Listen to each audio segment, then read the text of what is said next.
She gotta learn to lose if you're down. Are you down? We did it once before, so we gon' do it again.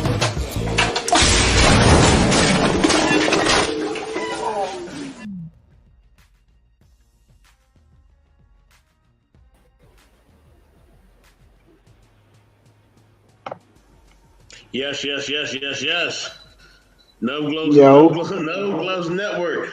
Sports Stream episode 1. Know what I mean? Yeah, yeah, You yeah, know what yeah, it yeah, is? yeah, yeah. Yeah, all right. Know what I mean? You got me, Mr. Best. You got, you know what I mean, OG Chef Shapino, and you got the leader of the No Gloves Network itself, man. The homie, Victor Freeze. Vic, take it away. You know what we doing. you already know what it is, man. That's him. Got Mr. Get in there. Okay, we here. And there ain't no place better to be. Appreciate everybody who took the time out of a busy Sunday, getting ready for a busy Monday to come kick it with the brothers that they know that's gonna give it to them straight, no matter what we talking about. And today we're talking about sports. No Gloves is a network. We're connected, and you may see us here, you may see us there, talking about other things, but today, today is gonna be a special day. We're gonna bring y'all something a little different than what you're used to. Tired of that YouTube toxicity? You ain't gonna find that here. Okay, so let us begin. Um, Mr. Best,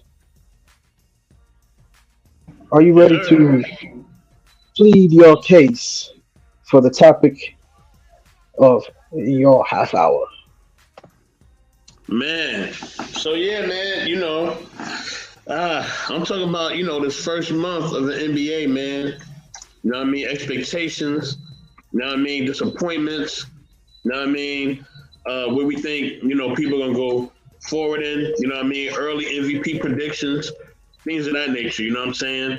So that we kind of midway through our first month in the NBA.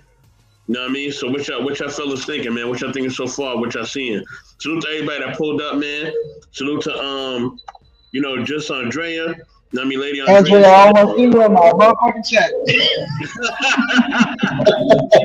She gonna pull up soon. Lady Phoenix.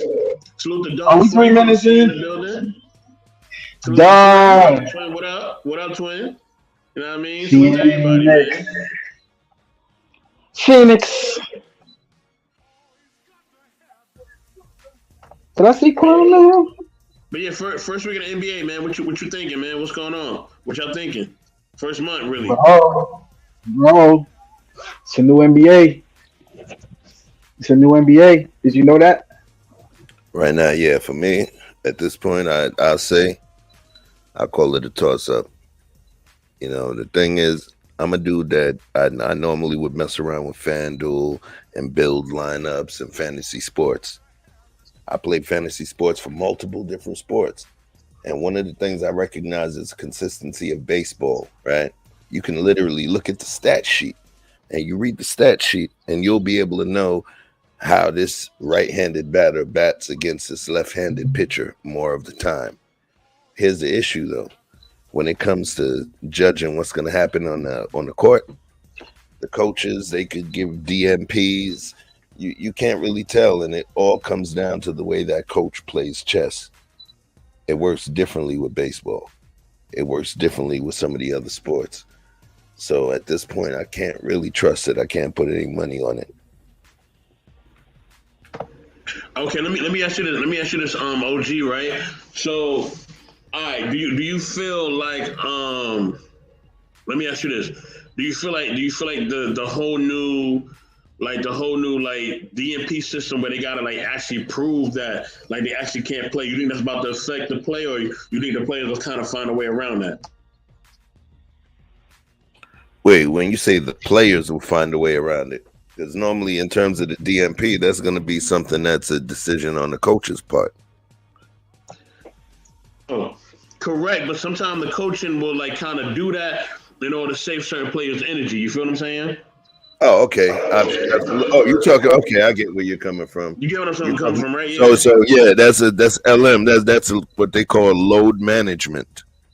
Yes, sir. That's right. So in that situation, yeah, that's definitely load management.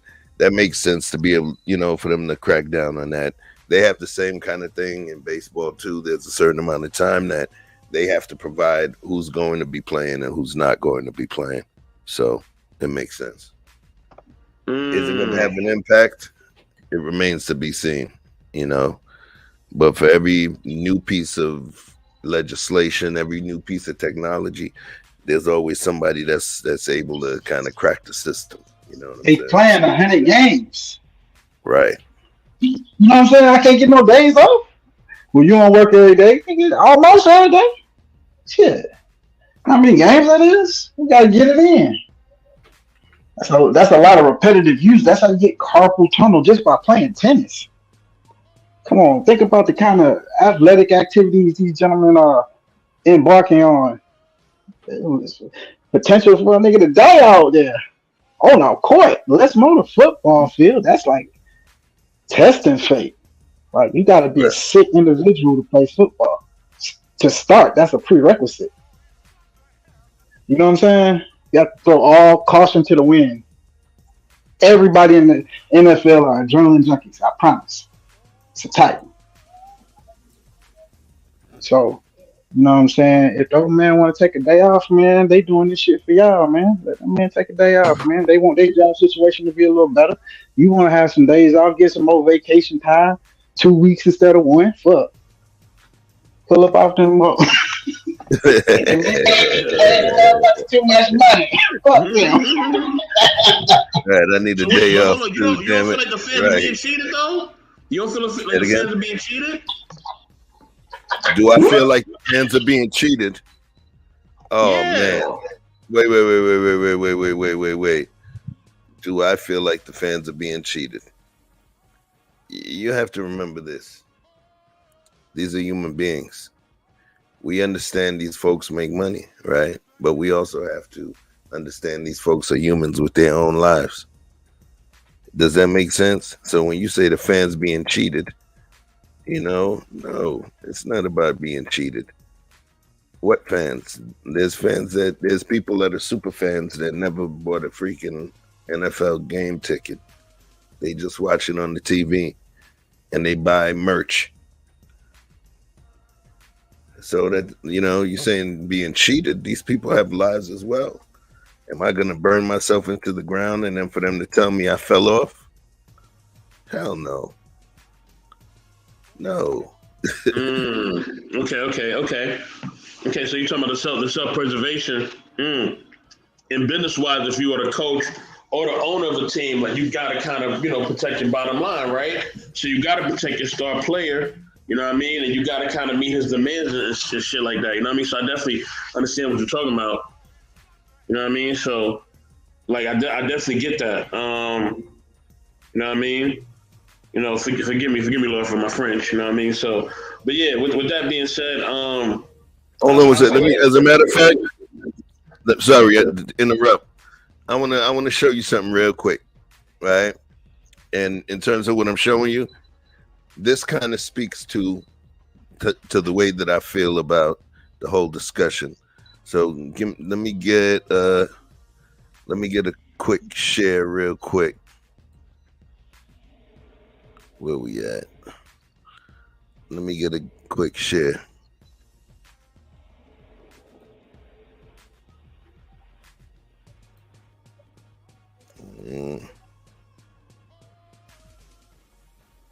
Sharing audio. Perfect.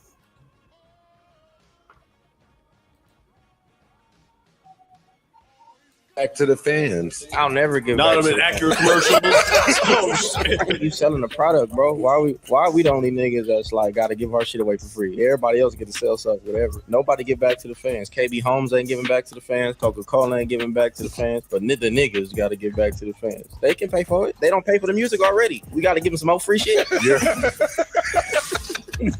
Yeah. About being transactional. I'm talking about being transformational. You're gonna try to transform the dying industry by giving away free shit. Yes.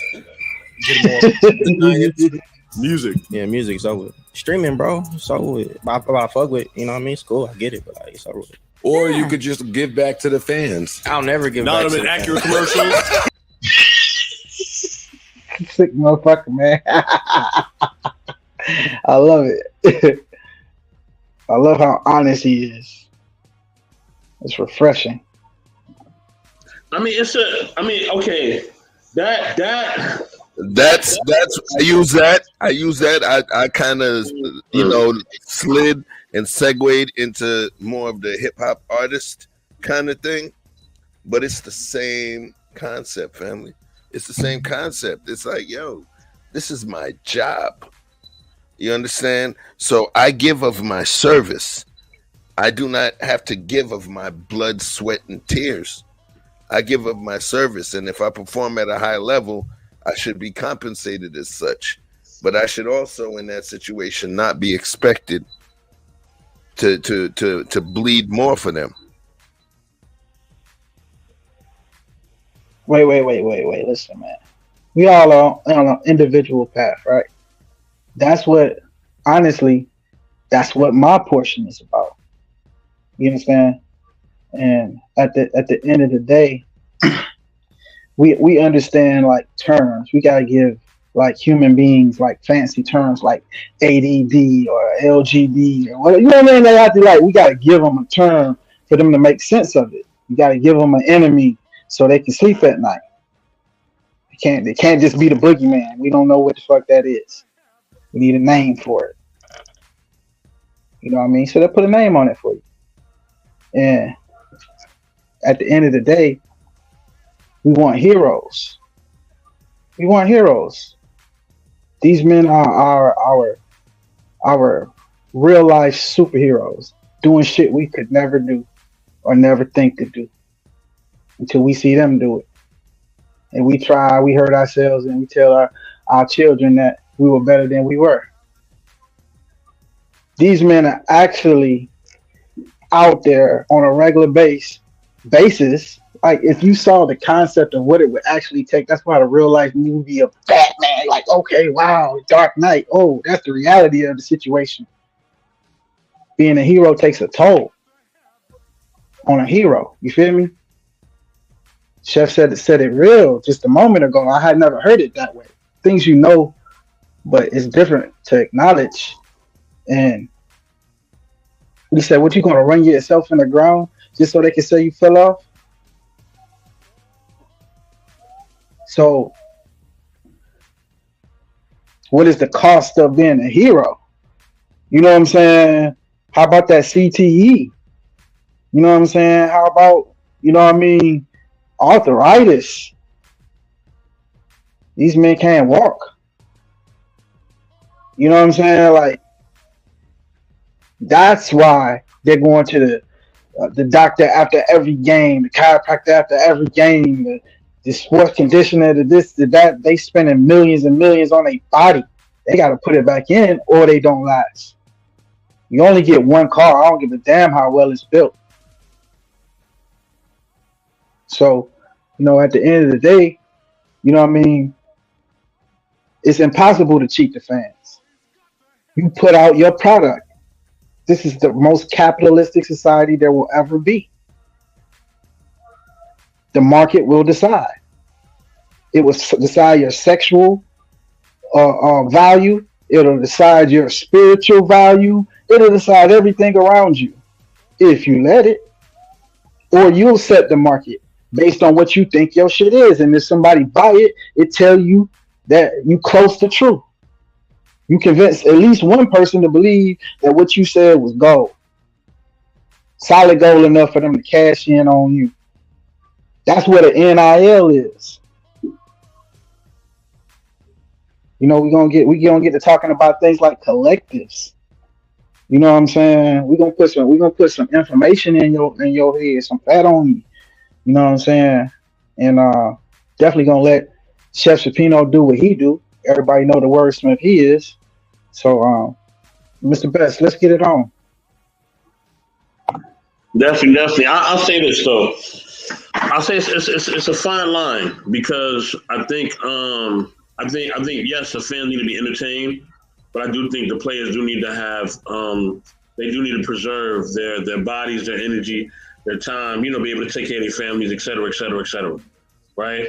So I'm not saying that I want them to basically beat themselves into the ground. But what I'm saying is that there's some people who like they know like they're not hurt. You know what I mean? They know they're not hurt. They know they're not feeling nothing, no pain, no nothing. They just don't want to go out there and perform. You know what I mean? For whatever reason, right? They just don't want to go out there to perform, whether it's personal, not personal, whatever. They just don't want to perform. Salute to Narratives and Dialogue. Also salute to Alonzo Hall. You know what I mean? But I think also, you know what I mean? And I always say this, like, it'll be nice for our public figures, for our people. I'm talking about our people. I don't know about anybody else, but for our people to be revolutionary, to be the Jim Browns or the Bill Russells or the shit that laid the foundation for us. It'll be nice. They don't have to, but it'll be nice. You know what I'm saying? And it will actually help because our communities are still in a bad shape. Our people are still in a certain way. Some of us are doing well, but some of us are not. Some of us are still struggling. You know what I mean? The hood is still a real thing. So I think it's a balance. I think, yes, I would like to see them be more cognizant and revolutionary when it comes to the fans and to the culture and things of that nature. But I also want to have self-preservation. Just like for myself, I'm going to make sure I have self-preservation, right? But I do want to give back in a certain instance, right? So there's got to be a balance of both. You know what I mean? So yeah, let me get to the comment from Narratives and Dialogue. He said, facts. If you let it, me personally with business, I think Ali about what others need than the usual. Definitely. I feel you, brother. I feel you. You know what I mean? So it's got to be a balance. It's got to be a balance. You know what I mean? Yeah, salute to Craig Hodges. Craig Hodges was a man. You know what I mean? He definitely stood up he definitely stood up at a time where, you know, he called out of flack for it. You know what I mean? I remember that. That was a big thing. But Vic, man, okay. Let me ask you this. As the NFL is winding down, right? You know what I mean? We see the season kind of winding down. We kind of midway through, right? What you've been thinking and what's your let me get your Super Bowl expectations, bro. Who you think making it to the bowl this year? I got no dog in this fight, man. My dog died. I had to take him to the woods. He was too old. No team ain't gonna be in it. Come on now. What am I do without my super white man, Tom Brady? Okay, white man, amongst white man. Okay, you never meet a white man that great in your life. Okay, make Joe Montana look like Vanilla Ice. Okay. You're gonna be disrespecting Montana. I'm not gonna have you do that. You know Montana, my man. Okay. As far as Super Bowl, man, Philly is serious. Philly is serious about it. Everybody else is trying to prove something, trying to see where they're at, trying to see if they can be consistent. Philly on some other shit. Kansas City ain't gonna make it. Kansas City is gonna beat somebody who they probably had no business beating. Pat Mahomes gonna beat Pat Mahomes. You know what I'm saying? Travis Kelce gonna do Travis Kelce, God willing, or you know, permitting health. But outside of, you know, something like that, it's gonna be the usual suspects, man. Everybody else is gonna try to make room in the middle. But that's who I see.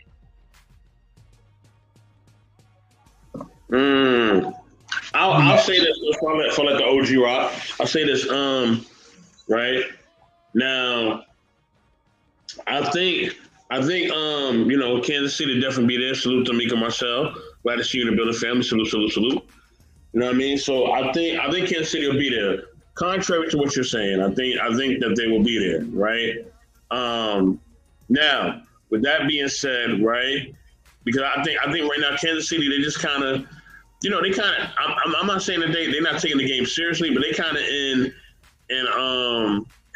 kind of like a almost like a chill mode. Like they like, all right, let's just get through this season so we get to the playoffs so we can act the fool. That's what I think they're gonna do. I think they're gonna go crazy in the playoffs, right? And they're gonna face Philly again. And I think Philly will come close to beating them, but they're not going to be able to get it done. They're going to get heartbroken again. It's going to be Heartbreak Hotel Part 2. You know what I mean? They're going to get close, but Mahomes going to break their heart again. And they're going to be sad. You know what I mean? And there's going to be some sad days in Philadelphia once again. You know what I mean? But yeah. You know what I mean? And I got my views on Philadelphia, but That's big words. That's big words, man. This is on the record now.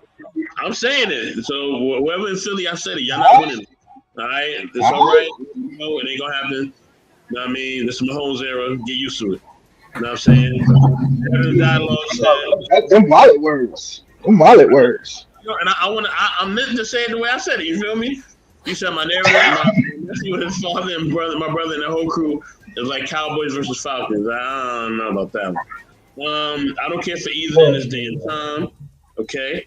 Lady Phoenix says everybody allegedly balling ain't got money. Like at TLC and Mike Tyson, man, they gonna take your whole bait with no shame.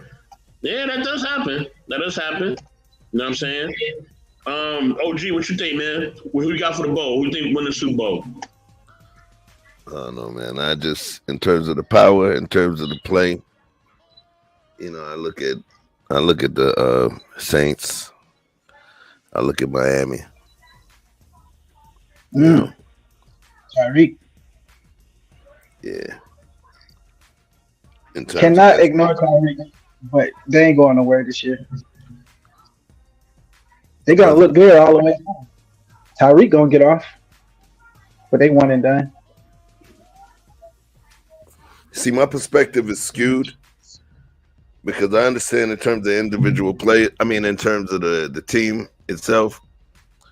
But doing fantasy sports, I so much focus on the individual player, each player, and understanding how pivotal it can be to change the whole team dynamic. You know, and there's certain people that are able to galvanize folks to make a move. Locker room guys. Right.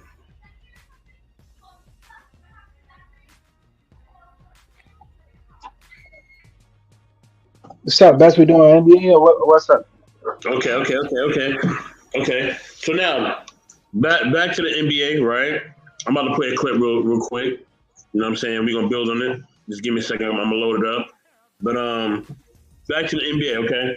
All right. Who y'all liking as far as like this MVP race, man? A lot of people picking the young man Tatum to kind of get it, right? My MVP right now, and who I think gonna take the MVP is the homie Luka Doncic, all right? Luka Doncic from the Dallas Mavericks, right? That's not my team, but I'm taking him anyway. I'm taking him as my early MVP. You know what I mean? Oh, I thought I had that in the back. Okay, let me see. Let me turn it up because I did have it on. I guess it's not loud enough, but let me turn it up just a little bit. Said Phoenix said Bucks are going in. Who?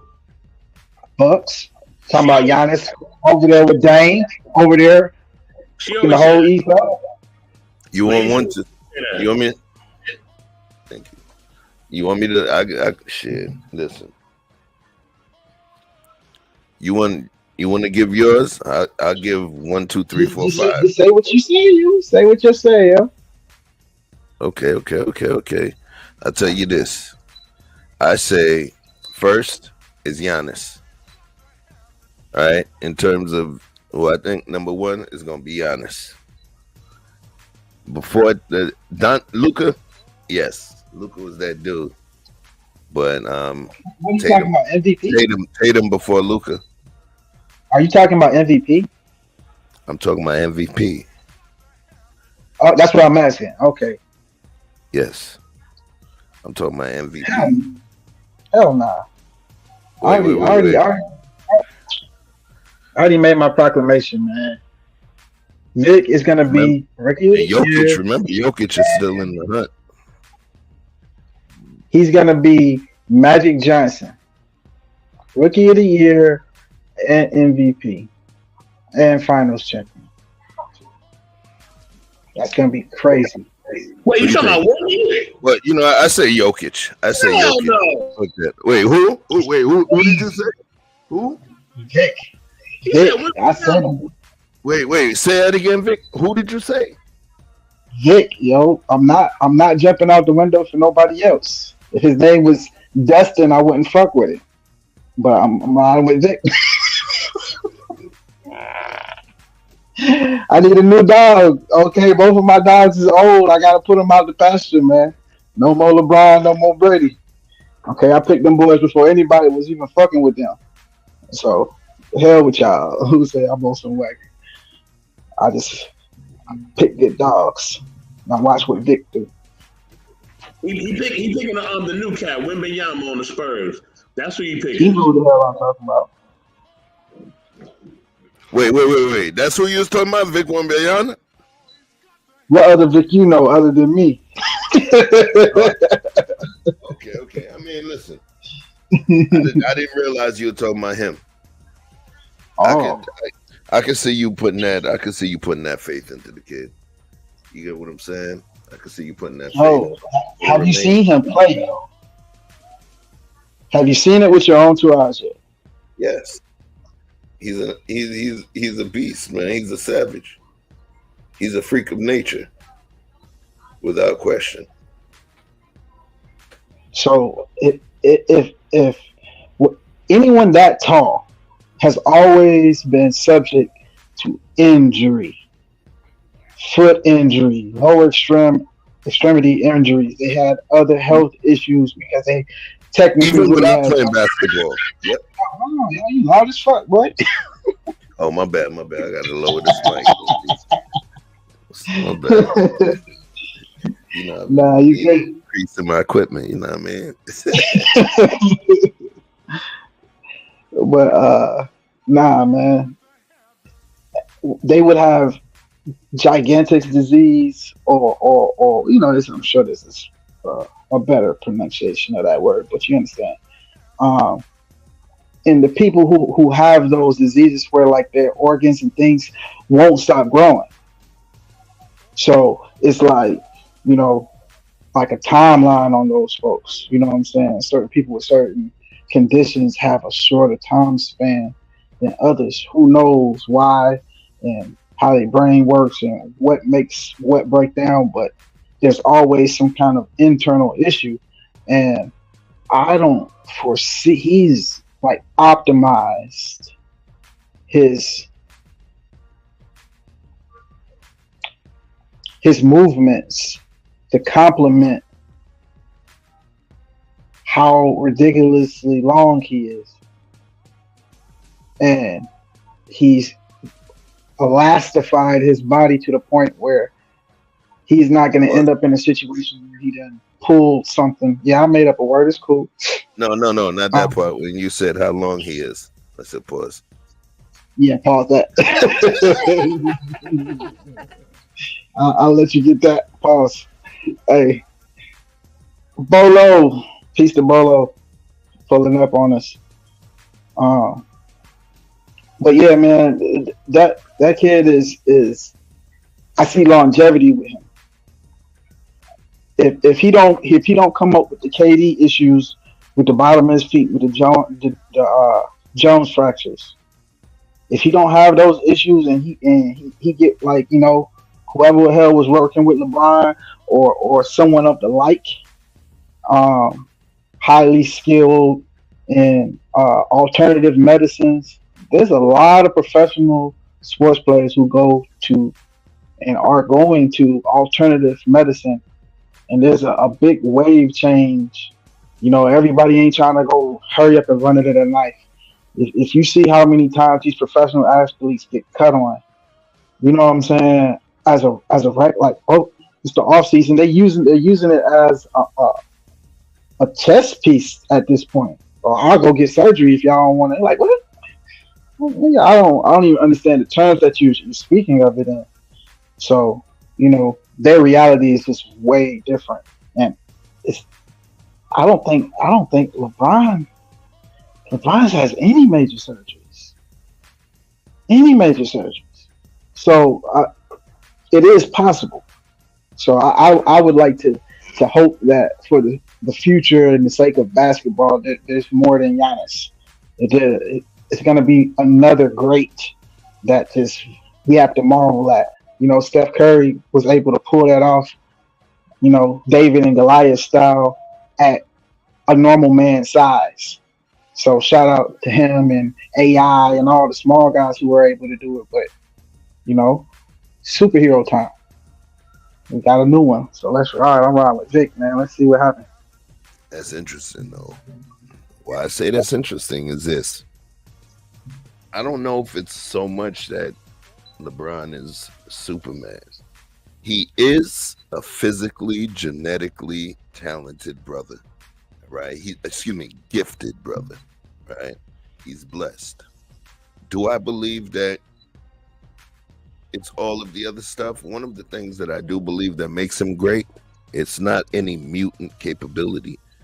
It's his transcendentalism, which is him understanding his weaknesses and his strengths, right? And him embracing science. If you notice the stuff that he does off season, the stuff he does on season, he was the first basketball player that we saw that was doing cupping, right? Where they use those suction cups, right? I saw him doing that before we saw the Olympians doing that. Okay.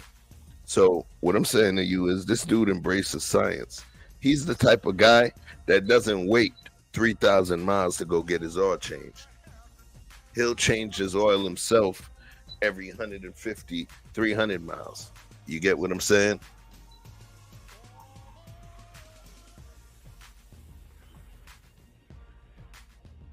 So it's like that kind of individual is going to be the person that focuses on tailoring his machine. And in terms of utilizing the technology, it's not a negative thing. It's actually positive. He recognizes, when I say technology, I should say his physiology. That's the better term to use. He understands the way his transmission works. He focuses on that. And the exercises and the training that he does transforms and evolves as he gets older. As he gets older, so that he can be at peak efficient form based on where his physiology is at that time. So a lot of it, I believe, is smart, working smarter. Jordan wasn't doing that. A lot of players weren't doing that. A lot of players weren't focusing on the physicality. They were focusing on gumption, grit, toughness, rawness. That's what they were focusing on. But now, utilizing the science and understanding and embracing it, that's the thing that will make them look like Superman. What you think? I have to agree with that. That's like the crux of, that's the whole LeBron experiment, if you will, because I don't think that another man with his mind would have gotten his results. Maybe in another area, but not in a physical feat. You understand what I'm saying? That's not transferable. I don't give a damn how great those principles that he may have used, his ability to adapt, things that you could adopt by mirroring, but what you're not going to do is how many years, Vess? What year is this for LeBron? Vess, you don't wake your ass. I know you ain't sleep. Well, this is year 21 for LeBron. What have you been able to do for 20 years straight that was physical? Exactly. I don't give a damn if you was just at the plant lifting the motherfucking things from over there to put them on that belt to that belt. You'd be like, "Ooh, boy, that turn radius, boy." Every time I lay down on my side, you know what I'm saying? You be in the morning. But I guess if you took the time and you put back some checks to go get you a membership at Massage Envy, and you know what I'm saying, went and got regular, you know what I'm saying, visits at, Stretch Zone or whatever, you know what I'm saying? Shout out to all of those folks. You know what I'm saying? But you have to invest in your body. What we don't do as a community is invest in our body. You know who I see at the gym? White folks. Ain't no problem with that. I'm glad that they got their shit together or getting their shit together. And they think, but it's young white folks. It used to be older. See a lot of older men, you know what I'm saying?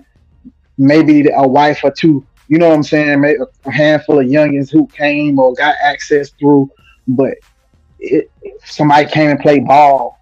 Nah, they upstairs with it. You know what I'm saying? They putting it in. You know what I'm saying? Half of them got their phones in front of them trying to make yoga videos, but shout out for them for being in the place to be, getting the job done. And the concept, it's not it is science. It is science, it is alchemy, it is a whole bunch of things. But like you talking about cupping, that's like an Asian, like that shit old. That's like super old technology. You know what I'm saying? That's not like no new modern day. That's holistic. That's alternative. You know what I'm saying? Things that are non-invasive. And my mom used to say this, and I'm sound like Shannon Sharp. She say, "An ounce of precaution is worth a pound of cure." And I got tired of hearing that so much. But if you can maintain your car well and get the oil change often, just like you were insinuating, um, you prevent a lot of the things that come from the natural degeneration of anything that's unmaintained. All things will go back to the earth, but you can't slow down how fast. You can't slow down your aging process. We directly put trash in our bodies. You know how many athletes? Chad Ochocinco is the biggest promoter of McDonald's, and he not playing. See, it would be different if he just playing a role and he just saying something, he saying something, or he was actually getting paid to promote McDonald's. No, he legit ate that his whole career and still do. I don't see how. So there is a degree of science and then there's a degree of genetics. You know what I mean? I don't give a damn who you is, how smart you is. You be Neil deGrasse Tyson ain't gonna dunk on nobody. Not even in his heyday. That is what it is. What it is. Thus. Damn. Oh, he had you in the back chat. He had to handle something real quick. Okay. Yeah.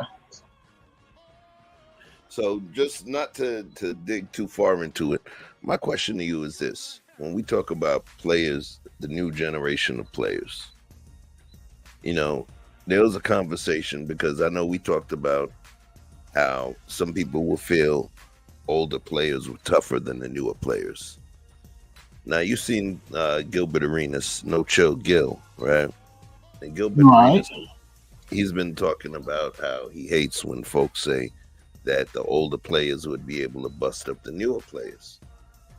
One of the things I do believe is what he's saying. He talks about the sometimes moral ineptitude of some of the players, what they would do prior to games, the lack of discipline. Many of them, remember that a couple players dropped the bag of that white substance, fell out of their sock during the game. You remember what Michael Irvin told us what was going on, how he I got down. That was just the error. Right. So the thing is, if we have a newer generation that knows how to function more efficiently based on what they learned from the older generation, wouldn't it make sense that the newer generation would be able to, win in leaps and bounds compared to the way the old school did it? Put it like this: there's diseases that decimated millions of people in the past that would do nothing now, just because of the fact that we have that science. You follow?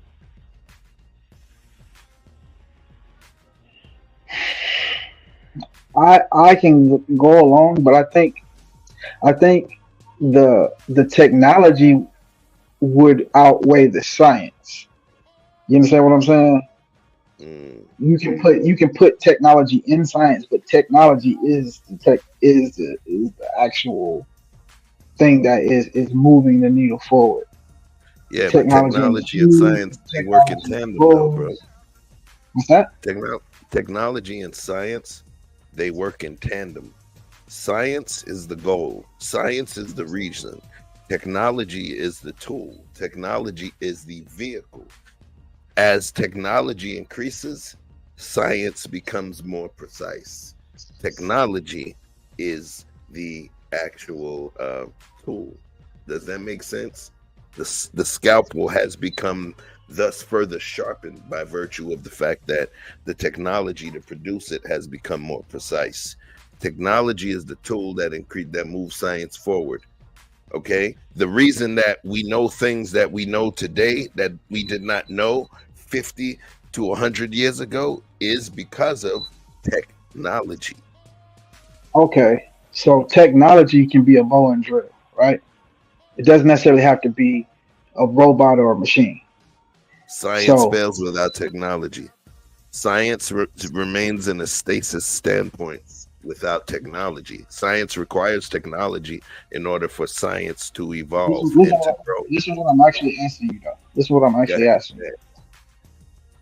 If you can call something that is non-mechanical technology because it's subjective. What you're calling, you as in anyone would call technology because it's new to you. The information is new to you. The like this thousands and thousands and thousands of years of information and people that's lived and went through it and figured out shit and forgot shit and died with all the shit and nobody ever know. And at the end of the day, it's like, okay, so is it when that people who carry the information die, the science and technology die with it? Or is one thing actually a thing, Yeah, independent of what assists it? I could tell you this in terms of answering that. I could tell you this, and I can answer it with a question, or not even a question. I could just say this: a statement and then the question. There was people that had diabetes back in the days that dropped dead because they didn't know they were sick. People didn't know what it was. Right now, your smartwatch, your Fitbit could tell you, all right, when it's time for you to take your insulin shot, or when you need to get some sugar, when your blood sugar is low. So technology creates life. And when I speak to technology, you're speaking of technology as the things, right? I'm not As speaking to well, technology. Right? Wait, hold on. I didn't hear what you said. Wait. You're speaking to technology or referring to them as the things, as the items, as the tangible physical things, as the technology. I'm speaking not to the technology. When we talk about the technology is the laptop. The technology is the tablet. The technology is the smartphone, right? I'm speaking about technology, the ecosystem, the The bow and fundamental, arrow the is also technology. fundamental evolution, right, of our ecosystem into a more precise and efficient flow. That's technology. You're referring to the technology, the things that were created out of that essence of technology. That's different. Fuck is you talking about, Chef? Got him. Yeah, it's a Oh, difference, hey, because you don't understand him, it doesn't mean that he's nice. Tired of you. Yeah, Tired of you going I mean, I whooping know what his you were ass. saying though. Real talk, my dear. I know what you were saying. It was just, it felt like you were talking. It was because I was talking about technology as a whole, which is more, I don't want to like to use the term industrial, You know what I'm saying? Because technology, there's a spiritual essence in there as well. So I just wanted to talk about technology as a whole, not just You got to items, think you know, about not it. technology, not technological advances. Listen to me for a second. Yeah. There's a game called Age of Empires, right? Have you ever played it? Mhm. It's what they call a commander game. And for those of you who have never played games or care to, um, you can play it on any platform now. But back in the day, on computer games, there used to be uh, what they would call commander games that you would basically control a civilization or whatever. And you would start with this town center, and you would build up, and then you would fight or fight with uh, other civilizations who had been doing the things that you had been doing, because you would be trying to beat them to a level of technology that would create a significant enough difference in your ability to war, so that you may take their resources before they catch up to you in their version of that level of technology. So at the end of the day, the the beginning of that technology is something like agriculture. So it wouldn't be your smartphone, your laptop. It's a thought process.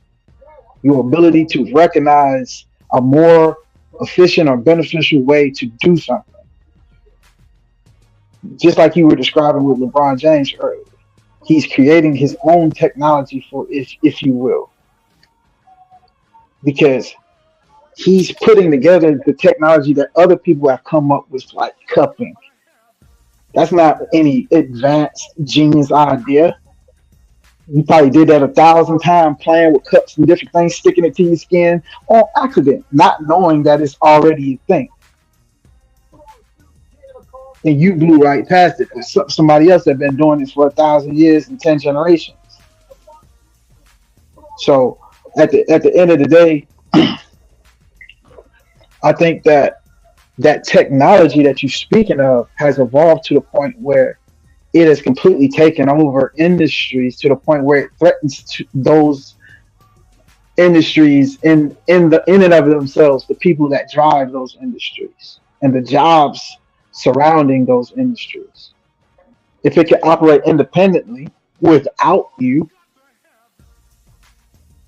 then at what point do you say enough? Where's the sweet spot? Or is it a fool's errand to even see? So at the end of the day, the I wish Bess was here. Maybe you could do it if nah, because he would have to share your screen. But uh, there is a technology, and we'll talk about this on another stream. But the technology that has entered the sports field, as far as take it off of health for them, and just how they actually operate on the court, from the pressure in the ball to the cameras in the pylons, to determining, instead of waiting to someone digging on the 1 yard line to see if they crossed the goal line, and 17 people got to try to pull these guys off of this dog pile that they've created and give a unbiased opinion of where the ball is now. They can actually see if it crossed the plane. They don't need to pull out chains. You know, in the NBA, they're considering going to a completely digital floor,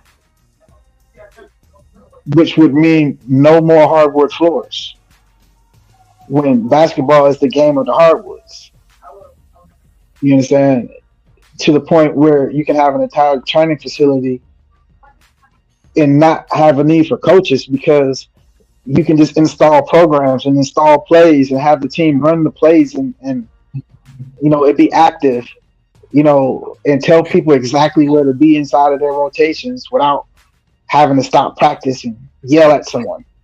Yeah. So listen, that's part of the yin and yang, bro. Even in terms of politics, they talk about liberal, which is more susceptible to the impacts of change, and then you also can talk about the conservatives, which are the ones that may push back against certain change or the rush of certain change. So what's going to happen is you're going to have people that's going to, or situations that's going to want to move really quickly.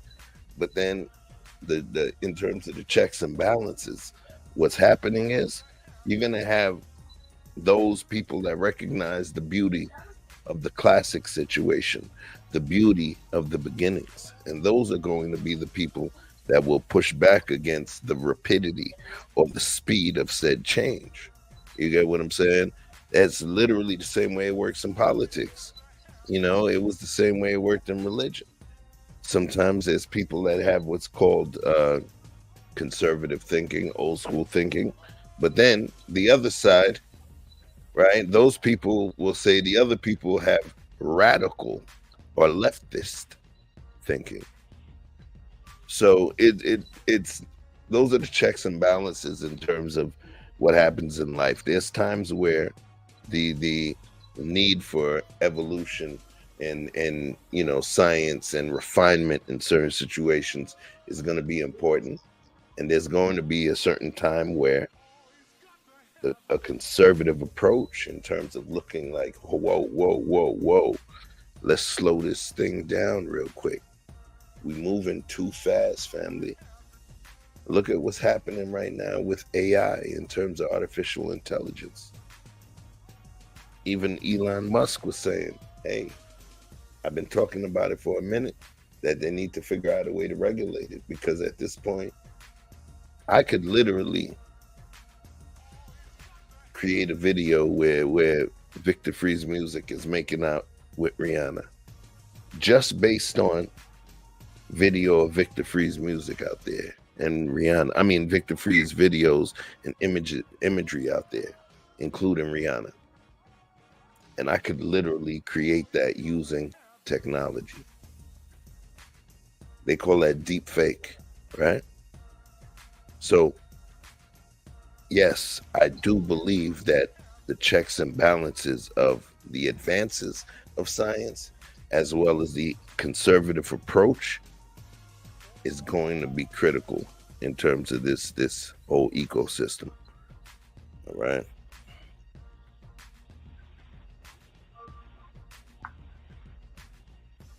What do you think? I think you're too smart for this conversation. My bad. Let me lag off. Well, I can't see. I can't see what Best said because I can't see the back chat for some reason. But oh, I can see it now. I got it.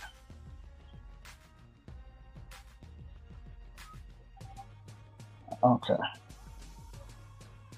Because I'm not driving the stream, so I can't go ahead and play these clips. So normally I would just go ahead with my point. But what we'll do is I'll go ahead and speak on the subject, and hopefully by the time try it.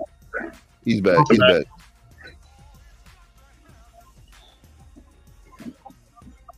Yeah. So if you want to send me the video, send it to me. Email it to me, and I'll pull it.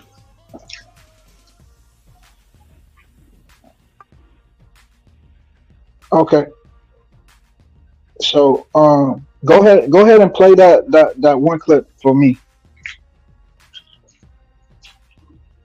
Okay, you sent it to me?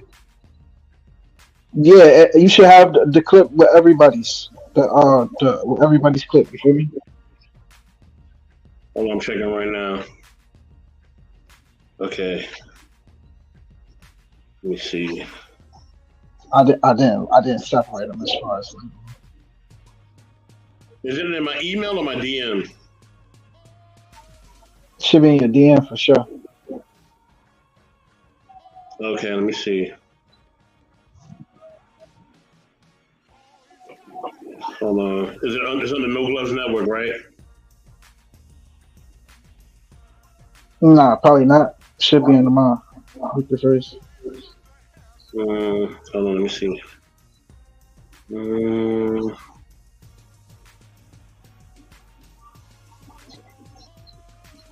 It's cool. I'll send Which one you want me to play first? My clip is the one with Mikey Williams.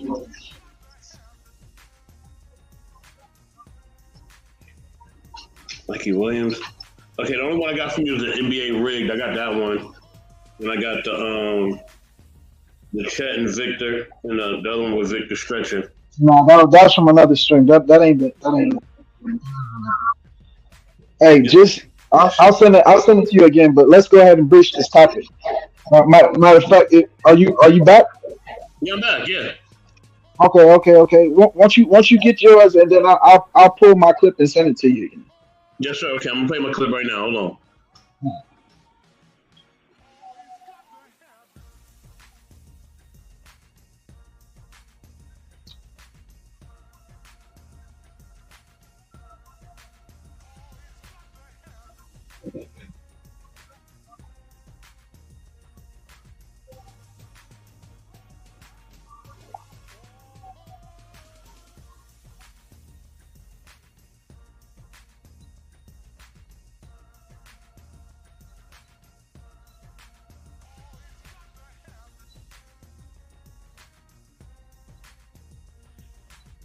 LeBron is in there 21 years in the league, dog. Like it's only like a few players that's done that, and of course, so let me ask you this: and you being one of them guys that made it to 21, I mean, how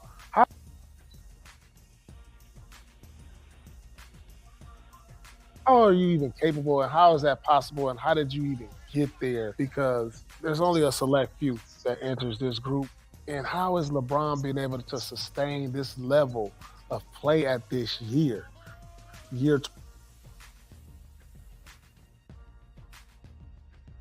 21? What is it about him, and what is separate him from the guys that's gotten the year 21 to what he's doing now? So to answer the first part of that, I think your desire. When I first came into the league, I used to tell Kevin McHale all the time that I was going to play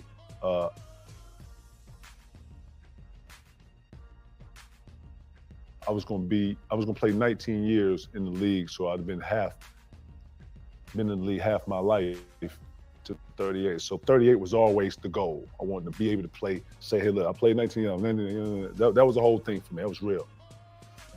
And then too, Pete, we was built off of another script where the longevity said something about you and your desire and how much you love the game. You know what I'm saying? And I'm not saying just playing when everybody's watching. I'm talking about when you're playing with, Cuzzo and, you playing with the kids or, you and your boys in the front yard. Like, that's real love to me, right? Also, some of those younger years, bro, I actually really took really good care of my body. I was really into yoga at 19. I stretched a ton, me breakdancing, thinking I was a dancer and shit, you know what I'm saying? Taught me how to really discipline to take care of my body and stretch. Breakdancing the straight last up. 21 because years. You know why? Because of the stretching. I'm telling you, I stretched like no other. You know this. And then, two, I had a different level of commitment when it came to new, innovative things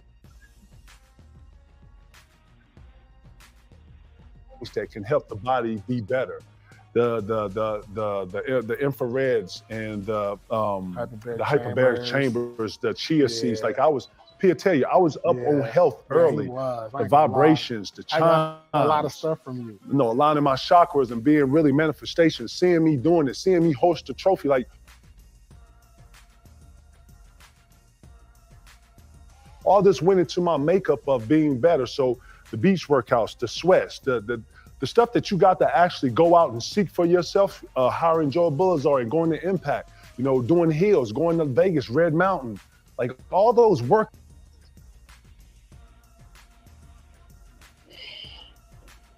And just pushing myself, man, I'm finna be the fucking best in this bitch, man. Like straight up.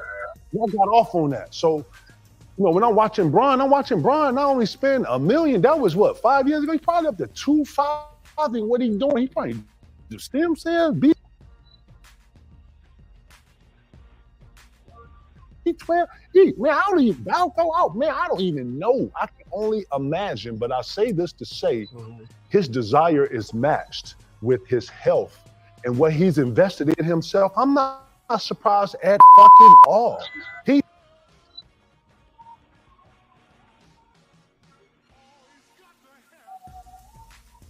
put this in himself. He gets up and go to the weight room. He gets it in after practice. He ain't nobody waking him up, making him go in and fall. I think the first days of training camp, Christian Woods say he tried to come in there at 7:45. Bron already in there working.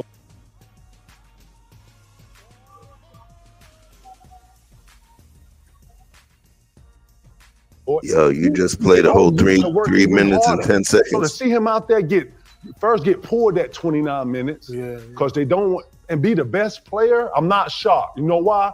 Because that's what he on, Lord. Lord ain't gonna step on the court and be less than what he know him to be. Man, I played against fucking Vince Carter, Paul Pierce, fucking Kobe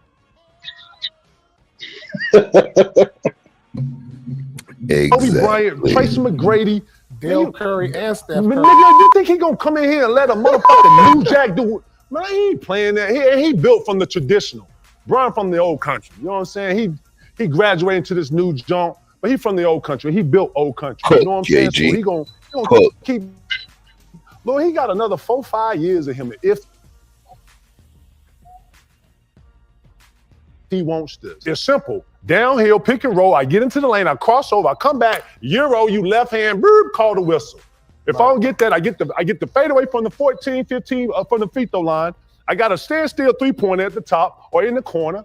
Lord, the game. Lord, if you know how to play, and he knows how to play. He knows how to score.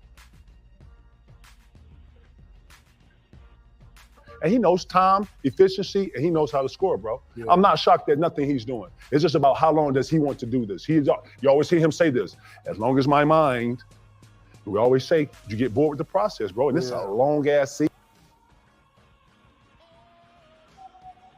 season. And you know what? He got motivation to play longer because his kids. You know what? That's his new motivation. I got to stay here another 2 years, get Bronny in this bitch.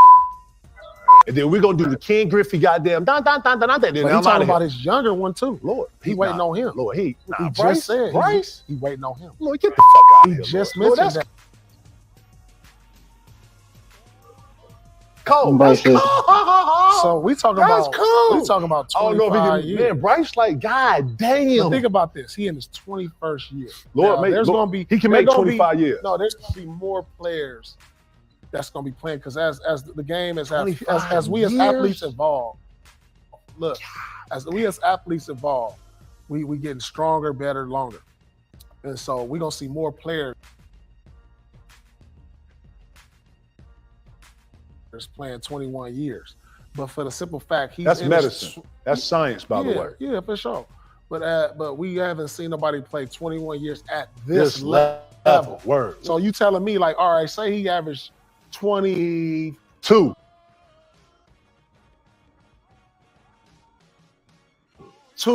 In year 21. He's still cracking. You still cracking. So say LeBron could play in his 50s, baby. In year 25, you averaging 16, 8, 8. Now, Lord, he gone before that. He bored, he ain't bro. Going under 20. He bored, bro. Lord just met with the Saudis. He want to meet. He gonna play with his youngest son. Lord, he gonna do it. Lord, it's what I'm saying is it's fun. He like in Toys R Us, going up and down the aisles, bro. Ron just do it, bro. Hey, give me another. That nigga don't want to play until his youngest son gets yeah. Run it. The Saudis, we chopping. I'm finna go to Vegas. Lord, this up. I got 4 rings. If I can get one more, I'm immortal. I'm already immortal. I'm the scorers champ, Lord. I'm finna get my sons in here. Man, I'm finna start a volleyball league for my daughter. Man, Lord is just doing whatever. We ain't never seen it like this. Right. Mike Jordan had it. He ain't never had it like this. No. And he got the world, bro. You want to go to China, do something? Lord can probably stop the war right now if he want to. If Brian want to, man, y'all stop fighting, man. Y'all chill out, man. Everybody chill. That's how strong Brian is right now. If Brian actually got the facts, this whole thing stood up and like, yeah, okay, look, let's get a nigga some money. Hey, man, everybody chill out, man. Here, everybody fall back. Man, bring that tequila out, man. Give everybody a shot. Right. Just calm everybody down. Right. Goddamn Brian, goddammit. Fuck y'all wrong. You know what I'm saying? Shit. Nigga, first of all, is that Kevin Garnett saying that? It can't be. Yes, sir.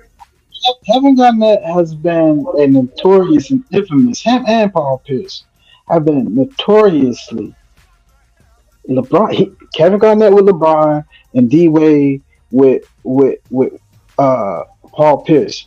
But they just been hating on them for so long, like as far as like just keeping that I guess that rivalry alive. But I never that's like borderline D riding like that what he just did. Nigga said LeBron can stop the world. Like, damn, nigga, I feel you. I feel you, my brother. I'm trying to clean up my language. We might actually get some money off this shit one day. Um, yeah, man. As far as LeBron, we just had this conversation about technology versus science versus even to the point of where it's going in the NBA and what has changed. You know, from you know them preparing to change the court to all digital floors and get rid of hardwood, all the way to changing the runs and the nets. Listen, this game is going to turn into Running Man at some point.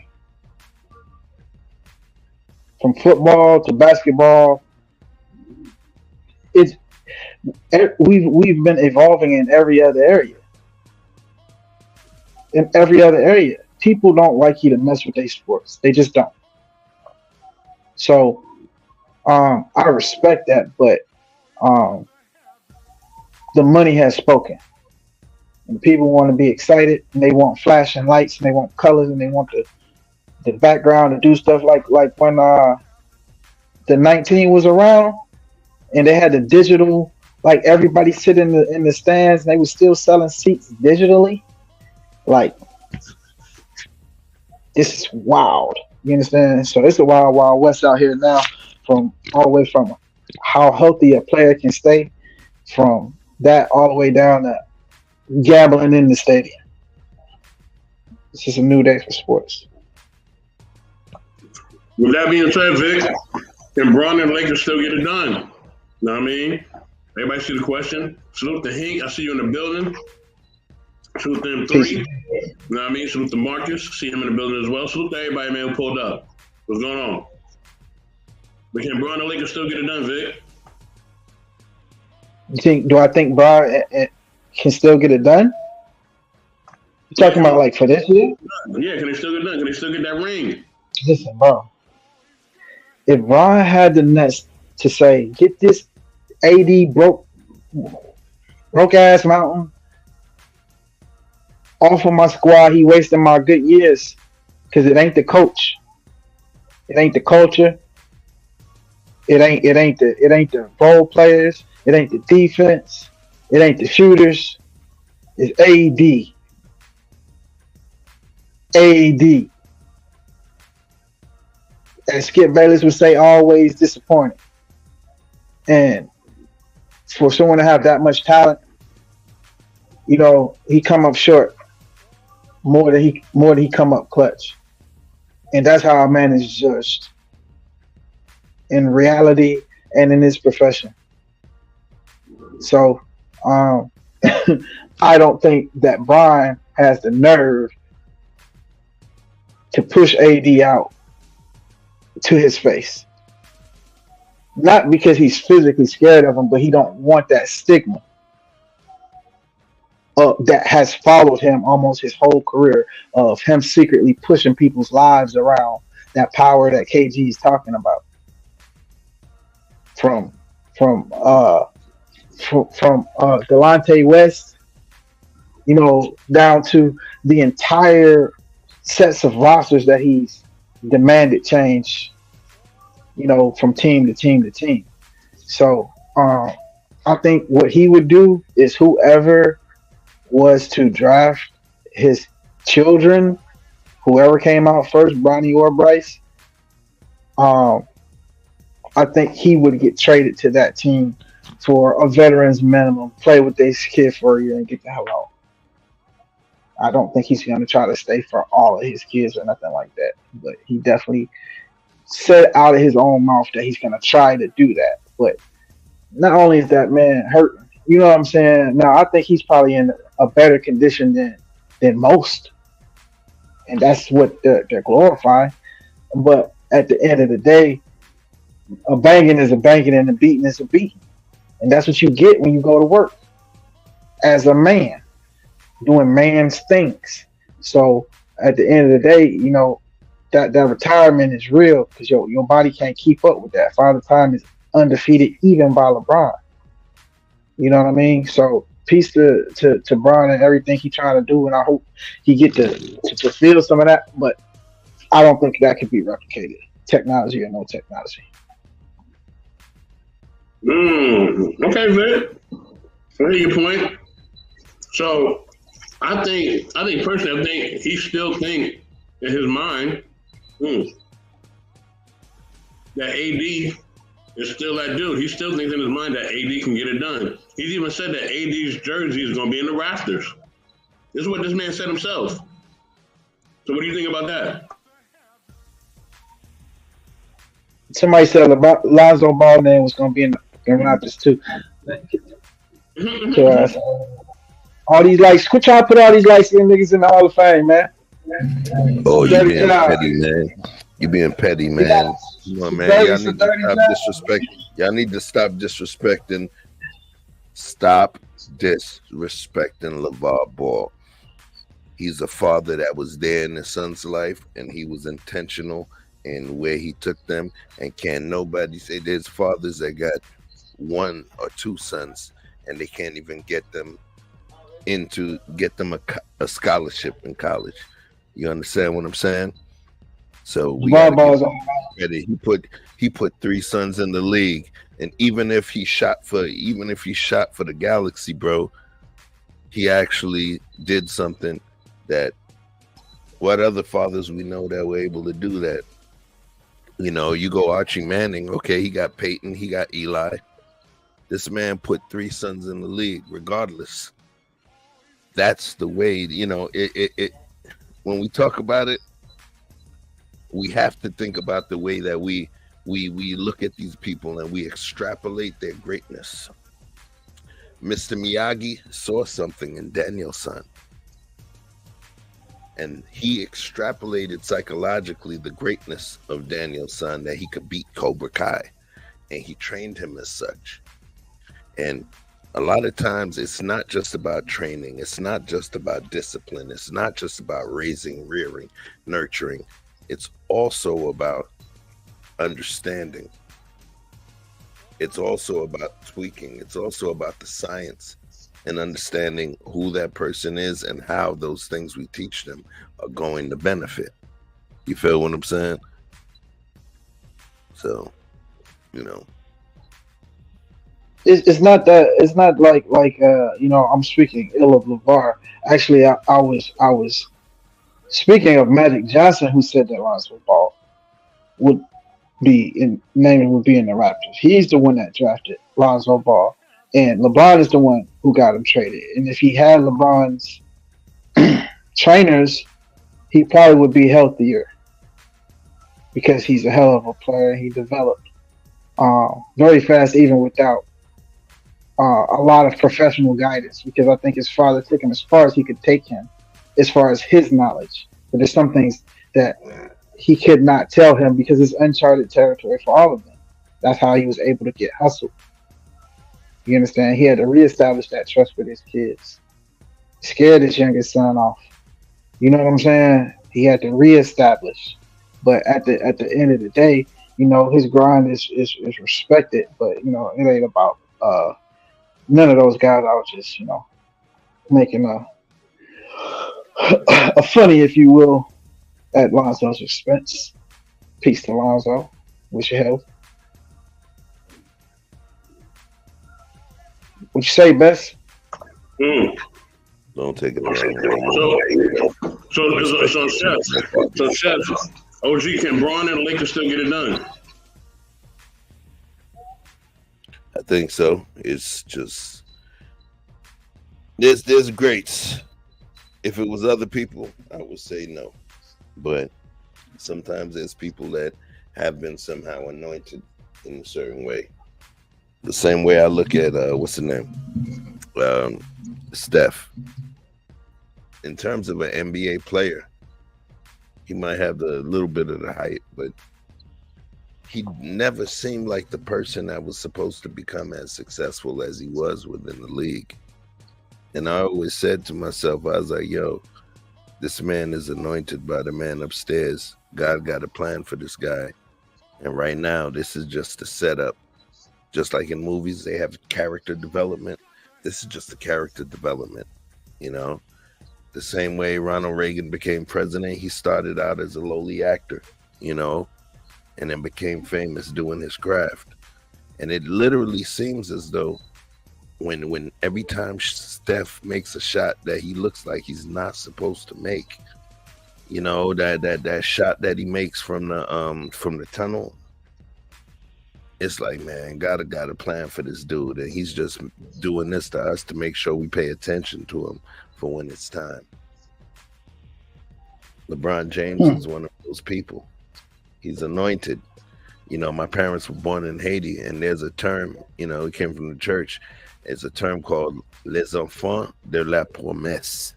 And what that means in French is the children of promise.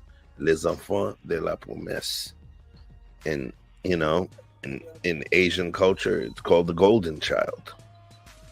You know, and in numerology, they call folks like him an indigo. Those people that just shine bright and are brilliant within what they do. And so it is what it is. He's a legend. He's already a legend, bro. We can't take anything away from him. Can he get it done? Is he gonna get another one or no? Another one. What you mean now or between now and he retires? What do you mean by that? Is he gonna get another one or not? You mean right now? When do you think he will like one? I want him to get one. I would like him to get one whenever he was trying. Okay, if he wasn't trying, I don't want him to get it. But if he was trying to get it, I want him to get it. So, you know, if there's a legitimate team behind him, there's no real obstacle in his way in order to get to his goal outside of his workmates showing up and doing their job. Tom Brady is not Tom Brady if everybody don't show up and clock in on time and do what they're supposed to do. They depend on that. That's how the Spurs run. You know what I'm saying? There's organizations and coaches that run sloppy. Yo. It's look, son. Yo, it's sacrifice. Tom Brady had to do a Jack and Jill bathroom with Antonio Brown to win the championship. Hey. He had that dude living in his crib. That's what it is, yo. I'm gonna let you fuck my wife. My wife? You're gonna have to edit that shit out. But yeah, man. So LeBron's time is up. Peace to him for being able to ride it out a little bit longer and reach some more personal goals and milestones. He'll probably get, you know, close, if not take, you know, the assist title as well. Walk away number one in everything. That would be the ultimate possible goal you could reach for. Number one in everything, guaranteed Hall of Fame first ballot. You know what I'm saying? Fuck Michael Jordan. Stop comparing me to Michael Jordan, motherfucker. I'm number one. At everything. Fuck Michael Jordan. Give a fuck about his fadeaway. I don't give a fuck about his fadeaway. That nigga ain't cool. That nigga invests in private prisons. That nigga don't talk to the people of the youth. He not personable. He let his son fuck his best friend mama. Or at least his best teammate. Or not mama, but wife. Damn, he's not personal. If that was any better, listen, man, I don't fuck with Michael Jordan like that. I used to could. That's why I hurt a little bit more. But it don't hurt no more. I just want to tell him, fuck you, man. That's all. God damn. Damn. I ain't really fucking with no shit.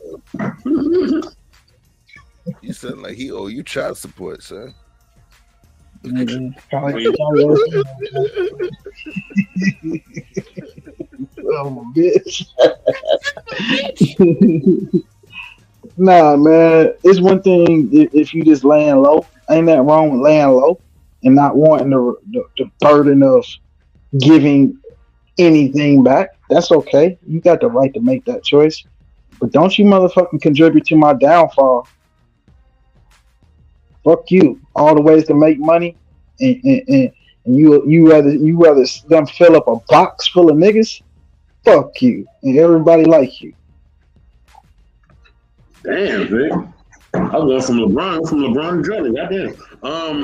Do I think one? No, I'll tell you one thing, Marcus. I'll tell you this, right? And I'm glad you said that. And I hope you come up because I definitely want to have a discussion with you. Your Warriors ain't winning shit, okay? All right? Nothing, okay? Zero. You know why? Because you're too small to ball, my friend. They're too small to ball. Y'all are too small. And you know this. You know this. You're just too small, okay? You're a little guy. You ain't winning nothing. Right now, it's about size and athleticism. The Joker done showed you that. Embiid done showed you that. Giannis is about to show you that. This is the size and athleticism era. That small ball era is dead. That shit died about 2-3 years ago. The shit really died last year. That shit was over when the Lakers got you out of there. The 6. All right? So you're too small, my friend. You're too small to ball. Yeah, you can talk about the Miami shit if you want, but you're too small to ball. You're not winning it. I know that for a fact. You're not winning it. Because like I said, you are too small to ball, my friend. Too small. You got enough size. You're a little bit bigger than the Clippers by an inch. Y'all got a little bit of size. Y'all too small. Y'all don't got enough size for Denver. You damn sure ain't got enough size for us. We already proved that last year. And then this year, if you face up, we're fully healthy. We're a better team this year. We're going to sweep you this year. Sweep. Okay? So if I was you, I would just try to beat the Kings, worry about them. And because when you make that second round, it's either going to be a sweep or it's going to be a gentleman sweep. You ain't getting more than 5 games. I'm letting you know that right now. Like I said, you were too small to ball, my friend. Too small. I knew that bullshit small ball era wasn't gonna last long because it just can't. Now, you know what I mean? With that being said, I get to move on. You know what I mean? And I'm gonna share my take real quick. So yeah, can Braun and Lakers still get it done? Possibly. They gotta be healthy. You know what I mean? NBA's about health. They got the size already. You know what I mean? They already got the athleticism. They got guys that can play in different positions. They're long, they're deep, they got shooters, they got people that can get to the rim. They got literally everything. There's nothing this team needs or need to get or need to actually build upon. They are actually built, perfectly for what LeBron needs and what they need. You know what I mean? You got the young guns like Cam Reddish and Gabe Vincent. You know what I mean? And you got a lot of young dudes, but you got veterans too. And then you got leaders. So you got a good mix of people. And you got depth. So if you got depth, you know what I mean? And they got defense, man. You got guys that can defend, man. You got guys you got some dogs, man. And, people look at Cam Reddish and say that he can defend well. Man, wait till Jared Vanderbilt get back. Because outside of AD, that's their best defender. So now you got him. When you got 3 guys that can lock down elite players and you can score, yeah, and you got size, that's hard. That's some hard shit to deal with. Ain't most teams got that, all right? So, you know what I mean? Yeah, Marcus, I see you. Marcus, you always free to come up here if you want to talk your shit. You know what I mean? You know how I get it. You know what I'm saying? But yeah, you can plead your case for your Warriors. You can. You know what I mean? But like I said, y'all too small to ball. But yeah, I think LeBron and them can still get it done. Why not? Why not? All right, so let's move on, y'all. Oh, go ahead, Vic. I'm sorry. So I just sent you another email, and there's a hyperlink to a website I want you to share, and that'll be, you can just play the clip, the Mikey Williams clip, and then go straight to that.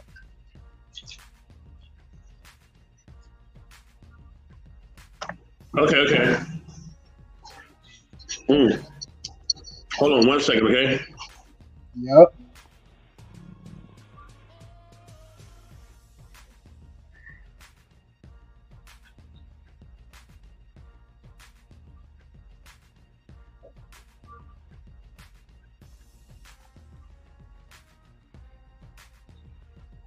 Oh, there you go. I said that I can't find this chat no more.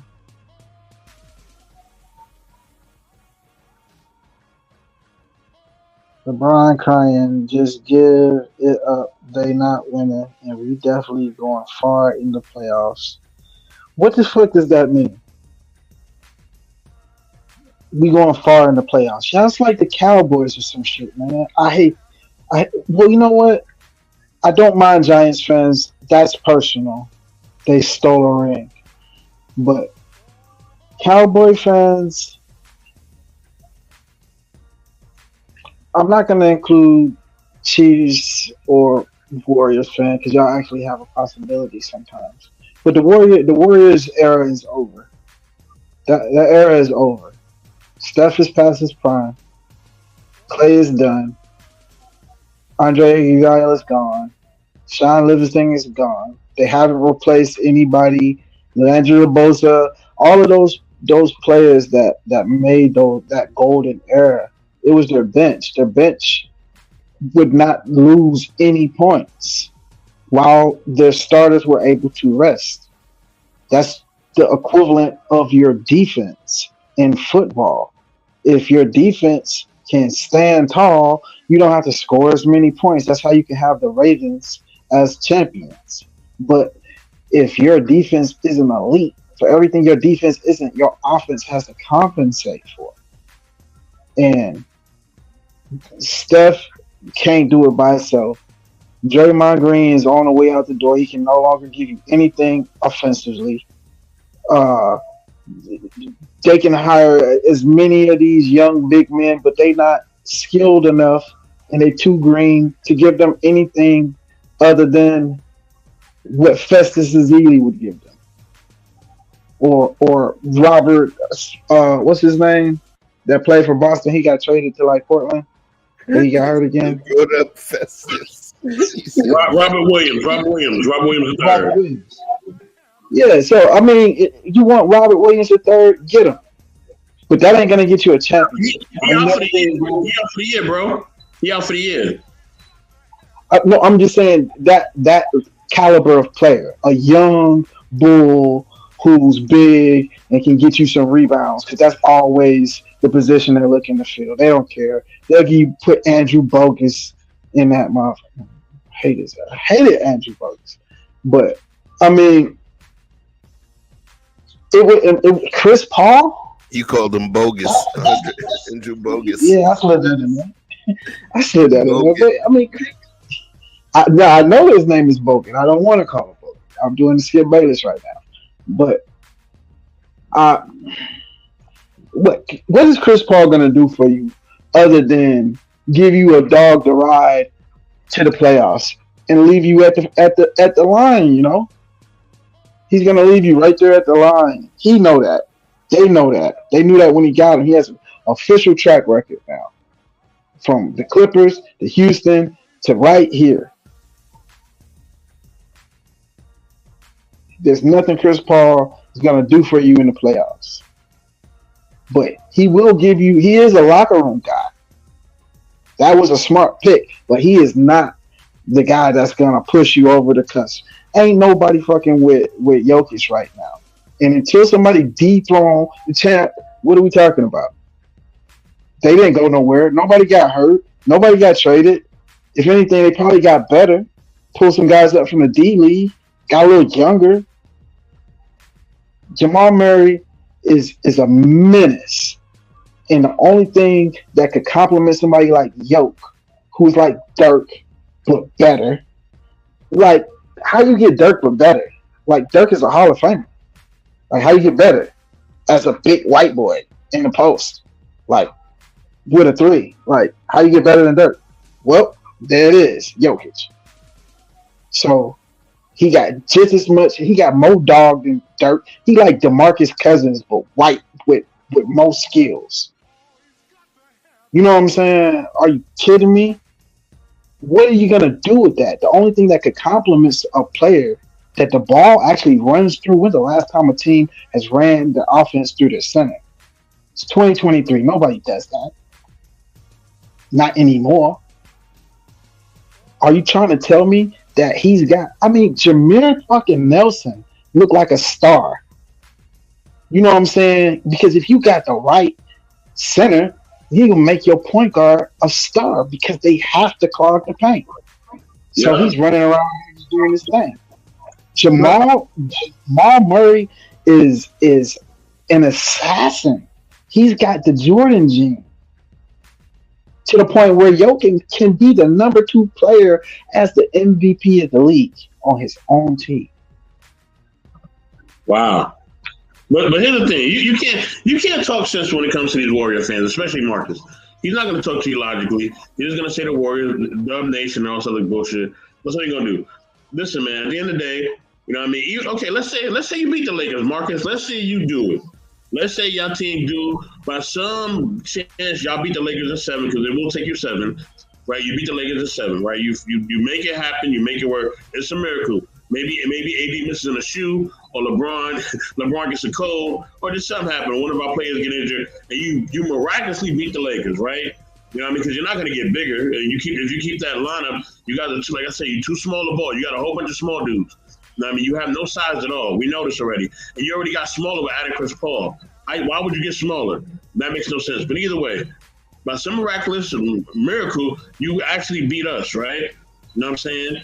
Now you get to Joker. What are you gonna do with that?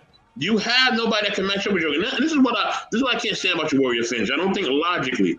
Okay, as a Laker fan, I think logically. I think the Lakers could beat literally anybody in the league. Literally anybody, only because we have size and depth. That's the only reason I believe. If we didn't have depth and size, I wouldn't believe that. You know what I mean? We still had the same team from last year, and we never made improvements. I know we ain't out winning nothing. But we made vast improvements. We have size. What you mean we? You from Brooklyn, yo? I'm from Brooklyn, but I'm a Lakers fan. Now, with that being said, right? You know what I'm saying, right? So at the end of the day, you don't have size and depth. You have the same problem that the Clippers have, if not worse, right? You know what I mean? Well, you're not as small as the Clippers, but y'all probably about the same size. You and the Clippers will match up great. That'll actually be a great playoff series. You both are small, and you got a lot of shooting. You know what I mean? So, but you don't have no depth and no size. So even if you miraculously beat us, or if you beat the Kings in 7 again, because that's what it's gonna take for you to do it again, then you're gonna have to go up against Denver, and you have no size and depth to handle Denver. We know this already. Like this is not a game, and if Denver faces you, they're gonna annihilate you. It ain't gonna be pretty. It's gonna be ugly, and your man Steph probably gonna get hurt.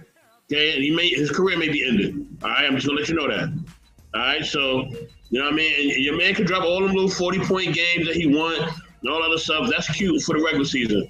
But in the playoffs, we know the games slow down, and it's who got the most depth and the most size. And if you don't have depth and size, especially in this league right now, you're going nowhere. And Draymond cannot handle Joker and all them other big dudes they got up over there. He can't. He only one person. You know what I mean? He can't handle. Ladies and gentlemen, Mr. Best in the World, aka an intellectual soapbox, has just chosen violence. Because he ain't making no sense, y'all. He ain't making no sense. Like, he got Aaron Gordon and he got to guard Joker. Because that's your primary defender. He got to stop Joker and Aaron Gordon. Get the fuck out of here. He ain't doing that. Nigga, y'all would have got swept by the Nuggets. What are we talking about? At least each of them games could have been won. Shit. It said Draymond solid. Many wish they could have Draymond. Who the fuck want Draymond? Name the team. Name the team that want Draymond and his big ass mouth and his poor locker room behavior and irritating everybody, talking shit to the brass and everybody beneath him. Don't nobody want Draymond problems. And they damn sure ain't finna give him no motherfucking max contract. His time is up. Peace to Draymond. I actually like Draymond. But shit, he about like me, bro. You know, he on his last run. Okay? At least the last active one. You know what I mean? He gonna have to be on the sidelines for the rest. He not LeBron. Not that perfect example. You think you're gonna get more heart than Draymond? You think Draymond got more heart than LeBron? Probably, maybe. I don't know. I bet you his career won't last as long. Damn You sure heard won't. Damn sure won't. And all the stuff you're talking about, like they would have made the 6 or 7 games. The only reason that we lost them games is, LeBron ran out of juice because he had a torn ligament in his leg. You know what I mean? If LeBron was fully healthy, that's a whole different series. I'm not saying we're gonna win, but that's a whole different series. And you know that, Marcus, but it is what it is. We're just gonna talk this gibberish. But at this time, you know what I mean? Since Marcus ain't coming up, I'm gonna get some more Mikey Williams clip. You know what I'm saying? You know what I mean? You can still come up and still get it, Marcus, if you want. You know what I'm saying? Anytime you want, we can go right back to this.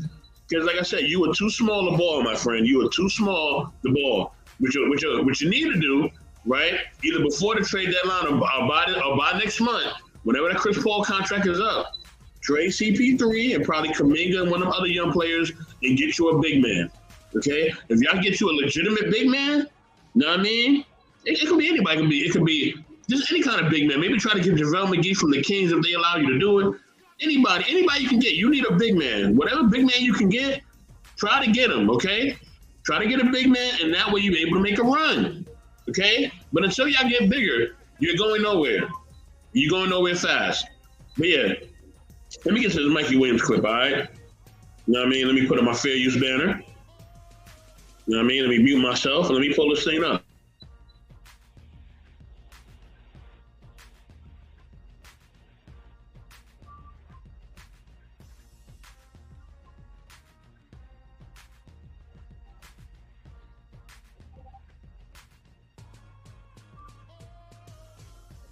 A judge today ordered former San Ysidro High School basketball star Mikey Williams to stand trial on 6 felony gun charges. The 19-year-old is accused of assault with a firearm and shooting at an occupied vehicle in March. Joining us around the table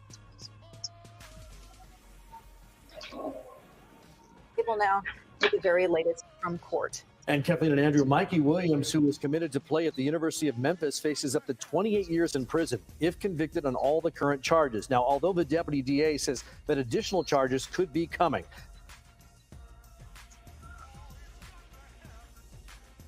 three juveniles testified today that Williams threatened them at his home moments before the Tesla they were riding in was hit by gunfire on March 27th. Nobody in the car was hit. One girl testified that Williams told the group, quote, "We better get to stepping or you'll leave with bullet holes." A boy stated that Williams told them here, quote, "Y'all better leave before I kill of you all." So none of the witnesses say that they actually saw Williams open fire on the car, though some of them saw him holding a gun.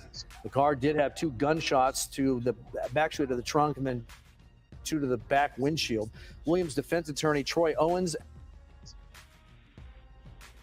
asked the judge to dismiss the charges because of a lack of direct statements from any witnesses about Williams shooting at them. He also argued that the shooting may have been an act of self-defense. Prosecutors say any self-defense claims were, quote, laughable. Mikey Williams remains out of custody on $50,000 bail. He is enrolled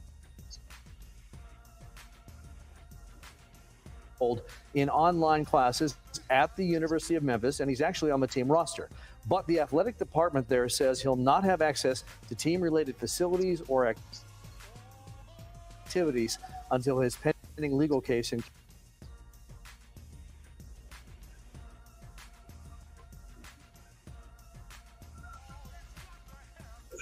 Oh boy.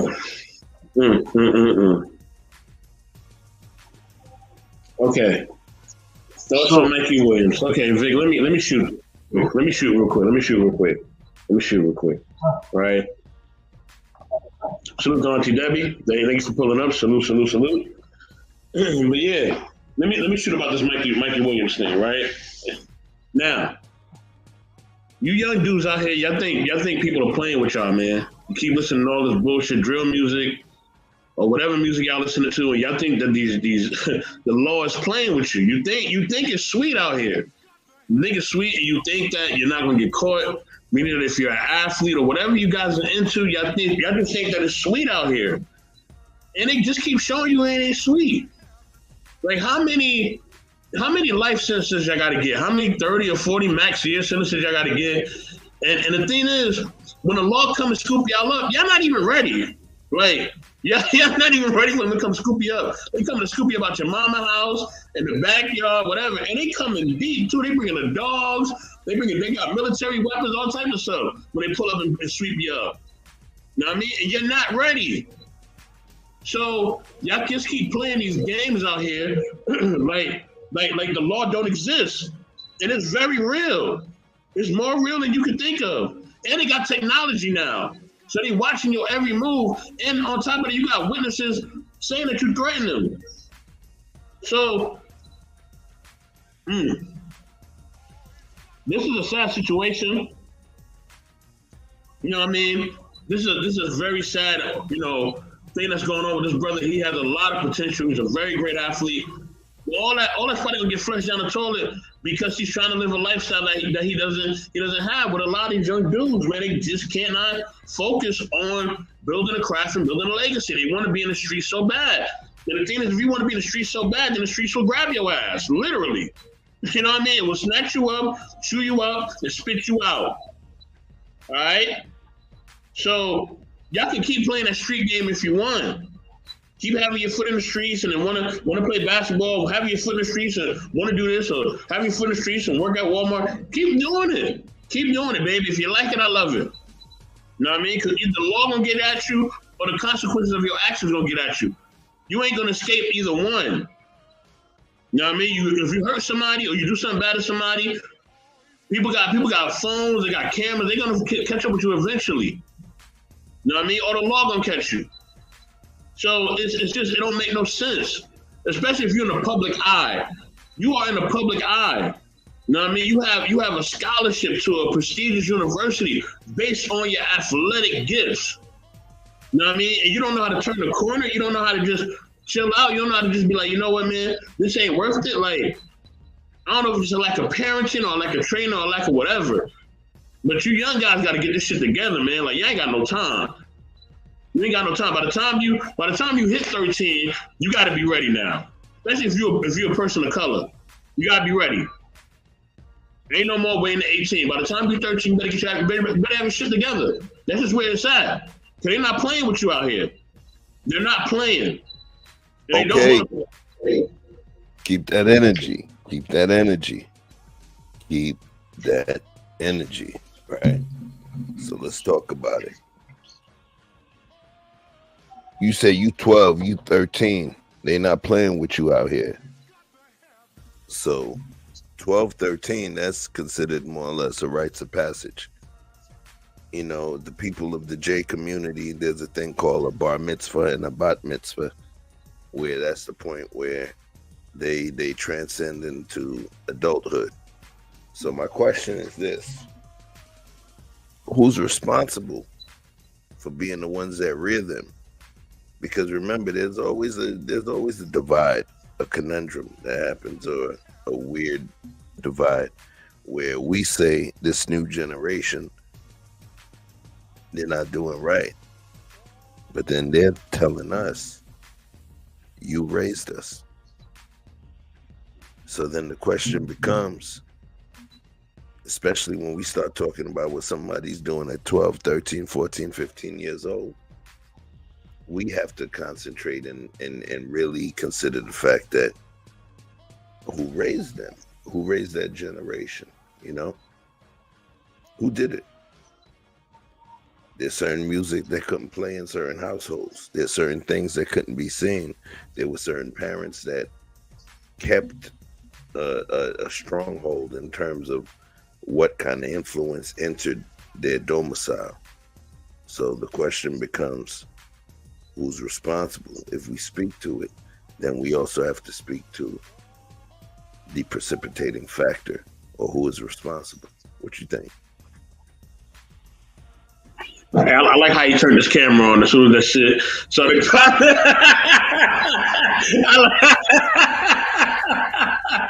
Hey, I'm about to clip that shit. I'm definitely gonna clip that shit. You know what I mean? Like, man, fuck this, man. I ain't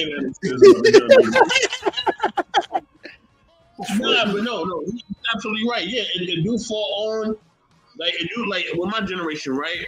My generation is a generation kind of before his a little bit, right? I'm a little bit older. So my generation, it was a no father generation. fathers wasn't around, where they was selling crack back in the 80s or whatever the hell they was doing, right? They was doing their thing, right? Now, I had to either get with the times or get left behind. You know what I mean? Is that wrong? Yes, it is, right? It is wrong. I should not have had to deal with that, okay? I should not have had to go through that shit, right? Yes, it's fucked up. But I had to either get it or get left behind. And I'm telling the young dudes, right? You're going to have, just like me, unfortunately, these are the cards you dealt. You're either going to have to get it or get left behind. You know what I mean? Because it's a lot more dire now. You know what I mean? I hate to say it, but it's just the real. You know what I mean? You're either going to have to get it or get left behind. That is just where it's at. There is no other options. Vic got he about to say something crazy, so I'm just going to mute myself. You know, I'm always borderline, man. I got Tourette's, man. Sometimes I'm gonna just say it and I can't help it. But this is the story that I brought up. So I just want to give a little more backstory to what's going on for those who are not aware of who Mikey Williams is. You know, I watch a lot of these kids when they're young, coming out of high school, and you know, technology has given us a window because we wouldn't know these high school kids, but they got their own little mixtapes that they're posting up on their own, being their own hype man at their own PR team. And now the NIL has created a space or seen an opportunity in this space to take advantage of some of those kids who have followings, even though they are only high school players and they may or may not have, you know, scholarships or letters from major schools, but you know, you get enough buckets and you look good enough doing it with enough cameras in your face, you can really generate some money these days. And the NIL, if everybody didn't know, has actually made its way into high school sports. So this is not a college only based thing. This is high school and college. Basically, they have stepped out of the way of people having conversations with not only college athletes, but high school children, because I will not call them athletes, they're children.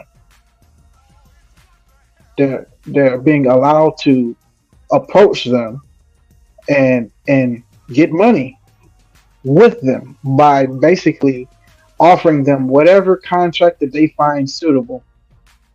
It is not, to my understanding, moderated. The NIL is not the NCAA. The NIL is a ruling. It's an act. It is actually giving people the right to make the decision for themselves, the right to do business. NIL stands for name, image, likeness. Go ahead. Okay, so you took to my punchline, but that's the idea is that the name, image, and likeness is what you used to be forbidden from selling. That's why who was it? Ty Gurley, Jameis Winston, Reggie Bush. There's a bunch of people, Cam Newton. It's a lot of people over time who have gotten in minor trouble for signing autographed jerseys, for doing things for pay, and it was forbidden because they understood that if they opened that gate, they didn't know what would come out of it, and that they definitely would not be able to get that genie back in a bottle. They have decided to open this Pandora's box.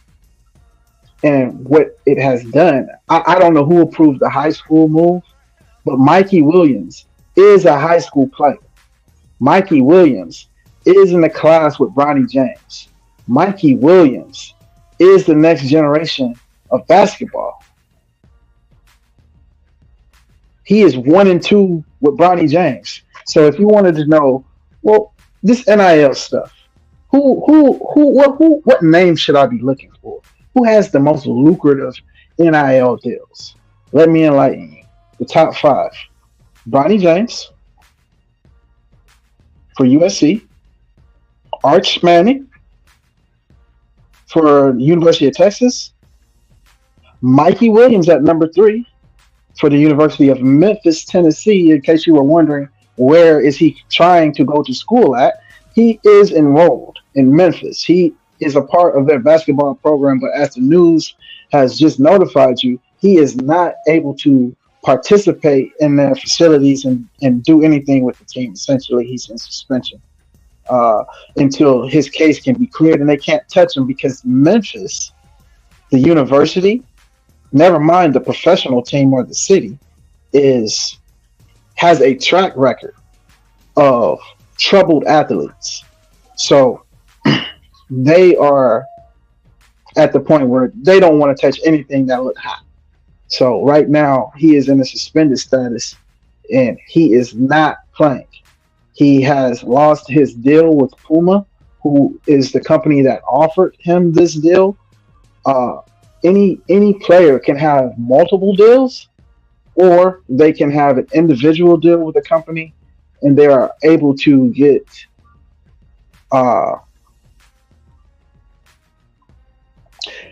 put it like this. This young man is facing 28 years because of a wild party that he threw at his new $2 million mansion that he bought with his NIL money. His parents were not involved. He did have a gun. He did tell them, hey, y'all get out of here before it be a problem. Now, if you are listening closely to details, I can't miss certain things. They said those children pulled off in a Tesla. Who's driving a Tesla? I don't know no kids driving no Tesla unless they people come from money. It ain't enough grown people driving no Tesla. That's a $100,000 car. They can drive his damn self. So we're not talking about some riffraff that stopped by your party causing you a hard time. We're talking about some folks that had something to lose. Children probably had something to lose, and they know that. And at the end of the day, whatever disagreement that they had at this party, they should have left. And I'm sure they gave him some lip without knowing the details of the situation. But at the end of the day, this young man had a firearm, chose to use it, and whether it was him or his homeboy or whoever actually took the shot, he's probably gonna get off. He's probably gonna beat this case. But should he beat this case, he's gonna have to work very hard to get another NIL deal of any significance, because a lot of people are not gonna want to touch him because he's basically coming up in the John Morant era, right there in Memphis.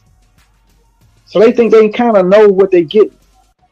And at the end of the day, the reason that I brought this story is not that this young man has changed his entire life for the worse, because he can't rebound from this, and I'm sure he will.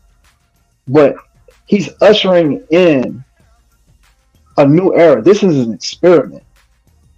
People are saying, okay, well, the reason that professionals are able to get paid is because they're adults and they're mature enough to handle this kind of pressure, this kind of money.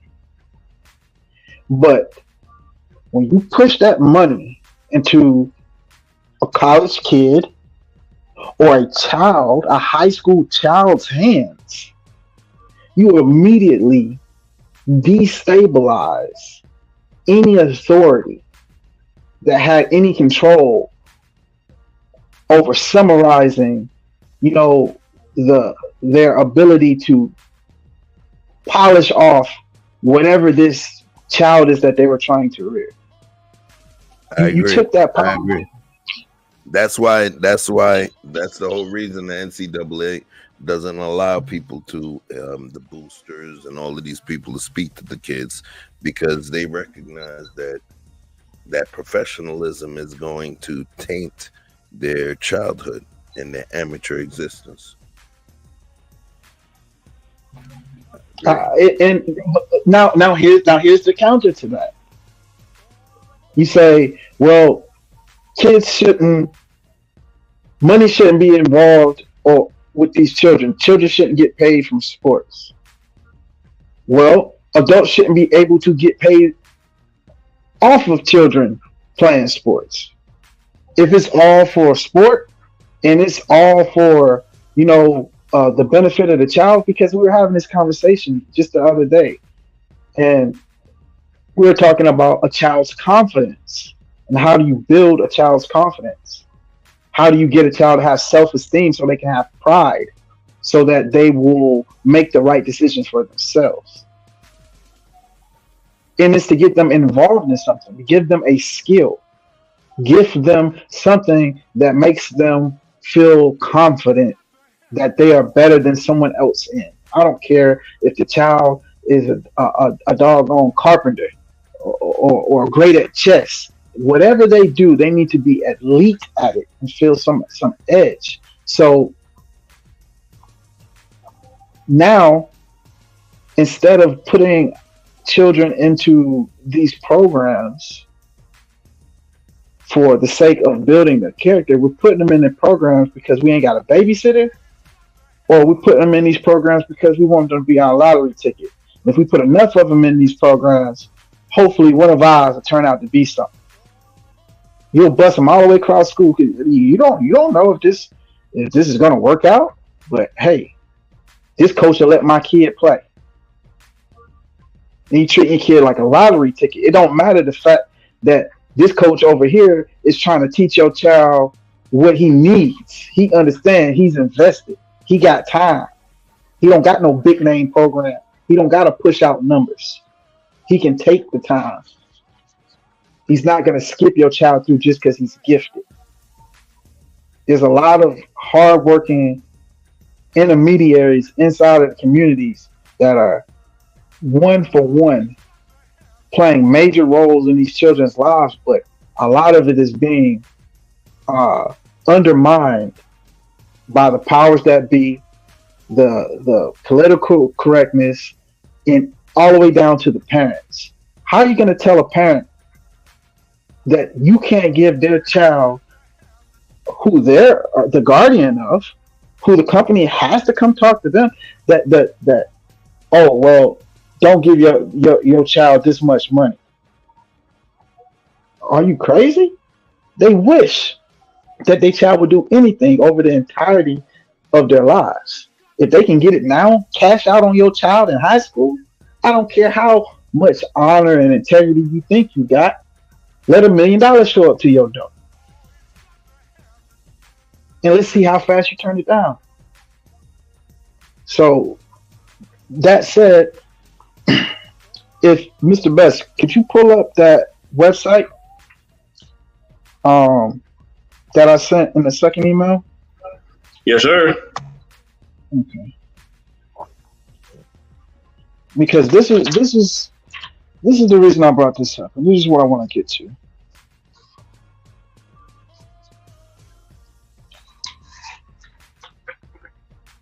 The NIL, I don't think everybody realizes what just happened. We're not talking about just technology changing. We're talking about the way we do business is changing. The technology of business is evolving. Every time they create an access point, it takes money out of this hand and puts money in another hand. And there's a lot of people who don't like money being taken out of their hands. We're watching the regime change, the balance of power. So this NIL, and it's going to be, a lot like Bitcoin. You can see there's going to be a level of transparency. You can see who's got a deal. Anybody can report a deal. However, the specifics of that deal or the functions of that contract that person signed is not available readily to the public.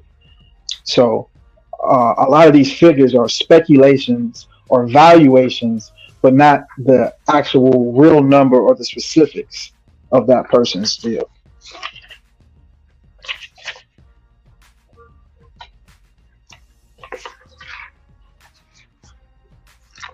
So let's talk about this. Mr. Best is working on pulling it up, but in the meantime, let's No, just talk about. just add it to the Was stream. that, It's already there. It's on okay, the stream. I can see it. It's all good.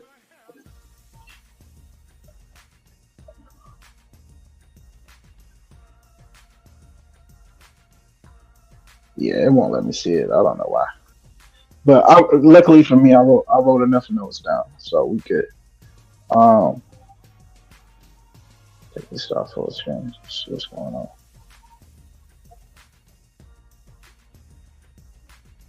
All right. So if y'all could follow along and see the screen, this is on3.com. If you wanted to look it up for yourself, honestly, you can just Google NIL, and it's going to give you the Google definition for NIL, and then it's going to give you the first 5 websites, and the number one website is going to be on3.com. So apparently they have some major support to be number one on Google, and probably the support of whoever's trying to put some order and organization to this wild west money grab that's the NIL. Number one on this site is Alejandro Chavez from West Covina, California. He has a deal with Lifetime Cardinal, which is considered a collective. He also has a deal which may be with a subsidiary of Lifetime Cardinal, Los Robles Elementary. So this is a highly probably Hispanic population for the name of the elementary school to be Los Robles, which is clearly Spanish. This is an elementary school. So as you can see, it is in the client category. Lifetime Cardinal is in the collective category. So there's 2 different category of entities who are able to interact with any of these candidates that they find. So I don't know if there's a board or a registry that a company may have to go through, and we'll revisit this as I get more information. But essentially, Los Robles Elementary is just as qualified as Lifetime Cardinal to make an offer to a high school student in West Covina, California, not even out of high school yet. Now, second on that list, Cameron Perkins, because you're going to start to see a trend here. But we're just going to go through the first few. Cameron Perkins from Warner Robins, Georgia. Small, more rural population. It got something going on over there, but it's not Atlanta. It's not Macon. It's not Savannah, but it is on the map. Seashells Seafood Restaurant. Apparently, I can't even say that. Seashells Seafood Restaurant is eligible as a company. As a company, it is not a collective. So let's just go over the definition of what a collective actually is. The definition that they're using of a collective is a people acting as a group. Essentially, investors with a unified effort or interest. So the difference between a company and a collective is essentially myself, Chef, and Mr. Best. If we had the funds, we could go find a talented youth to sponsor, and let's just say we wanted him to represent the No Gloves brand. We could say, hey, you know what? This kid coming out of local high school number 2 has I don't know, 100,000 followers on TikTok and, you know, 50,000 followers on YouTube. You know what I mean? And 200 on Instagram. So let's just say this middle of the road, just getting started, just now starting to get some buzz type of kid, maybe coming off a team that was state champions or something like that. We could go and sponsor this kid as a collective and say that essentially we're angel investors and borrow inside of this new relationship visibility, because that's what these kids are offering. That's what they're buying with their name, image, and likeness. They're buying visibility. If we tie our company to Bronny James, everybody who likes Bronny James and follows him for the rest of their life will look at him and think about the brand that he's wearing. They will always talk about the University of Southern California in connection every time they mention Bronny James's name, just by default. So any company that pairs with one of these new athletes, because the pool is broadened, can essentially offer them any contract, any terms, big or small, and there's nothing the NCAA or your local superintendent is going to be able to do about interfering in that transaction. So I foresee a lot of youth being handed a lot of loose money, and with the problems that we're having with our youth as a whole, I cannot see a great outcome. I think that Mikey Williams is a peek into what is on the horizon. And I think if we don't get control over and put some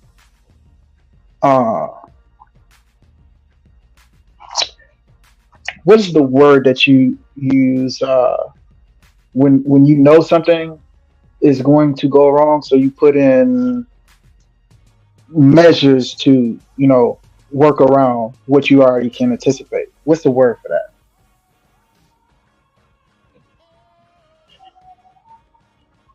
Come on, Chef. Give me the word.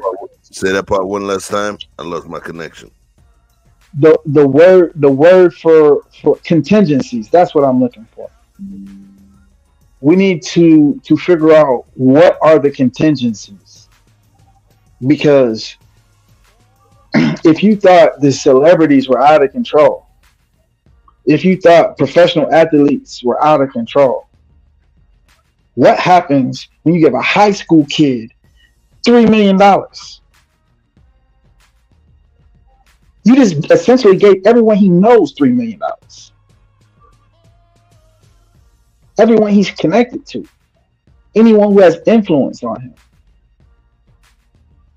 whether your company is good or not, whether he loses your money or not, whether he goes and shoot the party up or not, whether he overdoses or buys a Lamborghini and drives it off the side of a bridge because he's going too fast. I don't think that you should be able to reap rewards off of children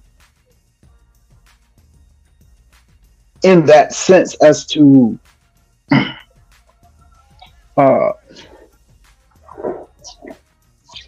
what do they say? What we doing? We're sexualizing women. There's a word when you're trying to monetize something. When you're trying to enslave it to the process of sell it. I think that's what's going on. We're trying to find out what else can we sell. Oh wait, our children. Here's a better way to sell our children sooner, because that's essentially what you're doing. And you know, that said, that is the bulk of why I brought this topic. So I'm gonna wrap it there. If anybody kind of wanted to, you know, tap into that or rebut that, I'm listening.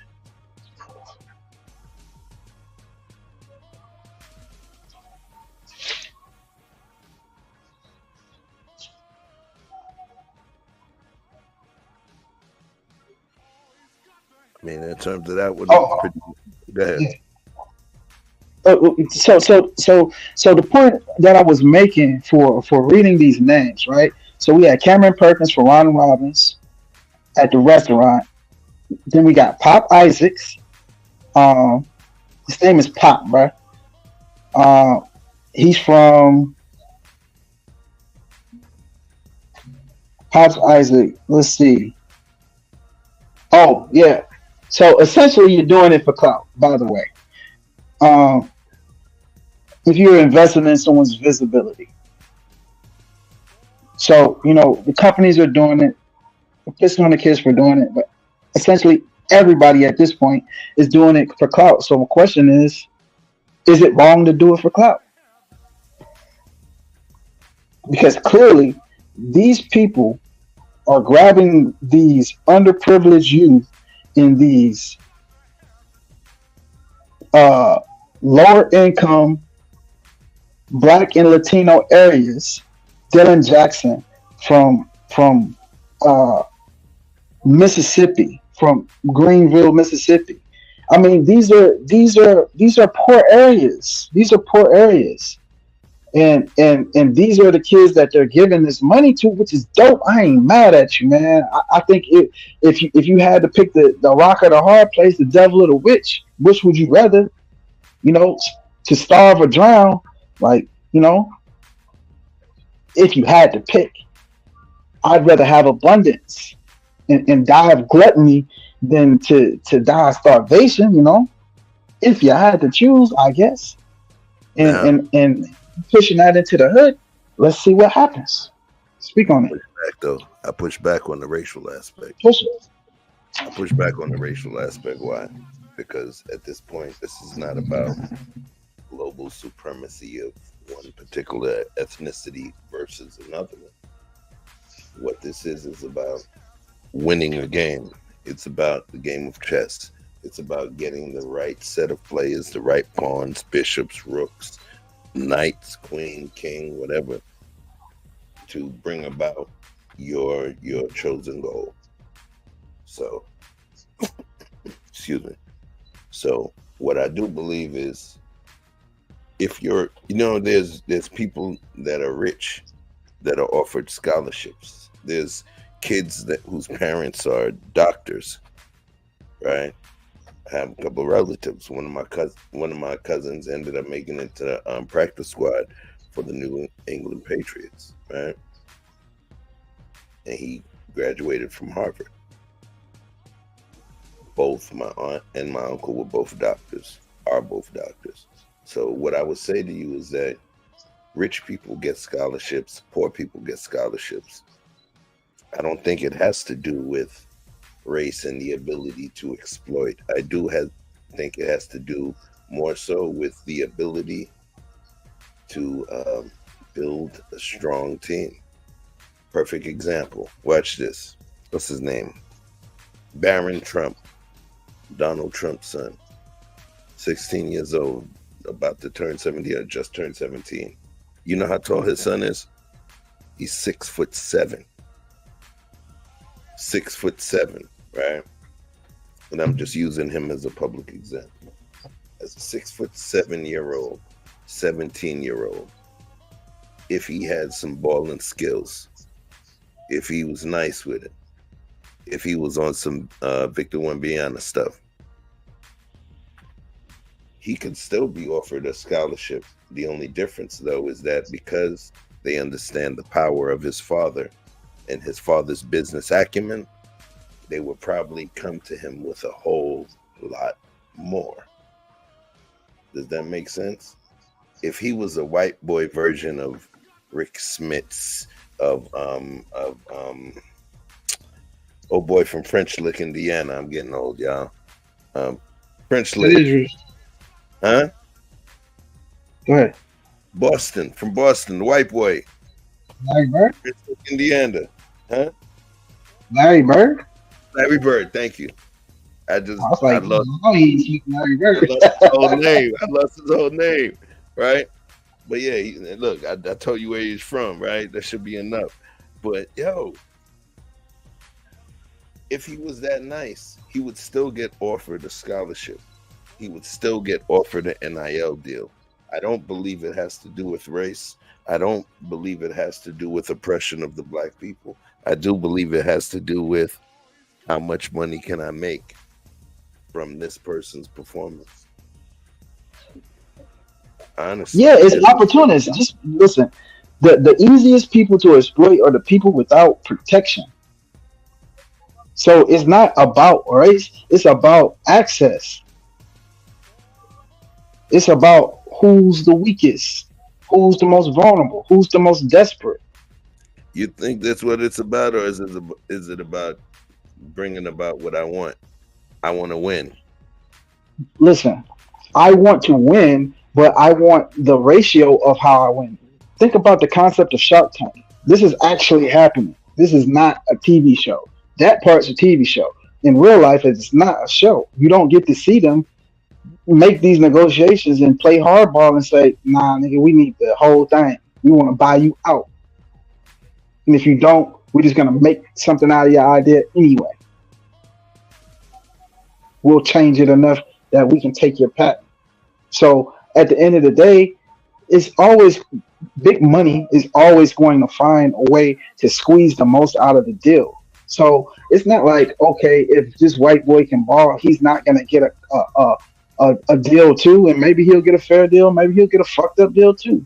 But at the end of the day, everybody knows where the talent is. They know where the talent is, and they know where the where it's sweet at. You know what I'm saying? They know where it's sweet at. They know who's going. They know who mama is looking in their eye and listening real hard. You know what I'm saying? So at the end of the day, I don't blame opportunists. It's the American way. They just moving according to the way that we set it up. But I question how the premature celebration of athletes being able to get paid. I think there's unintended consequences, whether it's malicious and a conspiracy, or whether there's no conspiracy and it's just general, American greed and unconsciousness. You know what I mean? Like, oh, well, we'll just move through and do the shit that makes us successful and happy and dump the shit right in the river. Like, oh, wait, we got to eat out of this river. We don't think past our nose sometimes. So maybe you're correct in the sense of it may not be racially motivated, but the circumstances and the ecosystem and the environment, this is where people come to eat. They eat off our backs. That's it. Yeah. Some people are susceptible to something more than the others. You get what I'm saying? I could walk up into a room and slap you in the head with a bag of nuts. Pause. A bag of peanuts, okay? And you're going to tell me, you an asshole, chef, all right? When there's somebody on the other side of the room, I just walk in with the bag of peanuts, and then they're going to have a seizure because they got a nut allergy.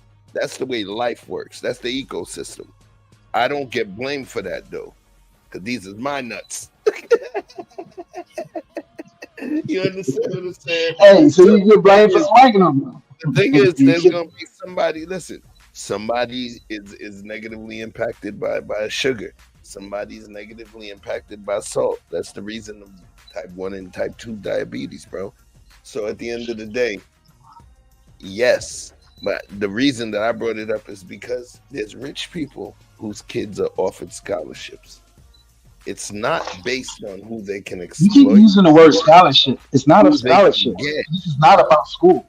If they didn't need school to play a fucking sport in college, and there was just a separate league for college athletes with no school involved, there would be no scholarships. You understand what I'm saying to you? So at the end of the day, this NIL is not a scholarship. Piece of currency. You're missing a piece of currency. Hold on 1 second.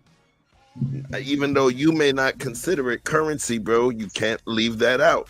That scholarship is not about, hold on. That scholarship is not about getting a free place to stay for 4 years, bro, and a chance to go to the league.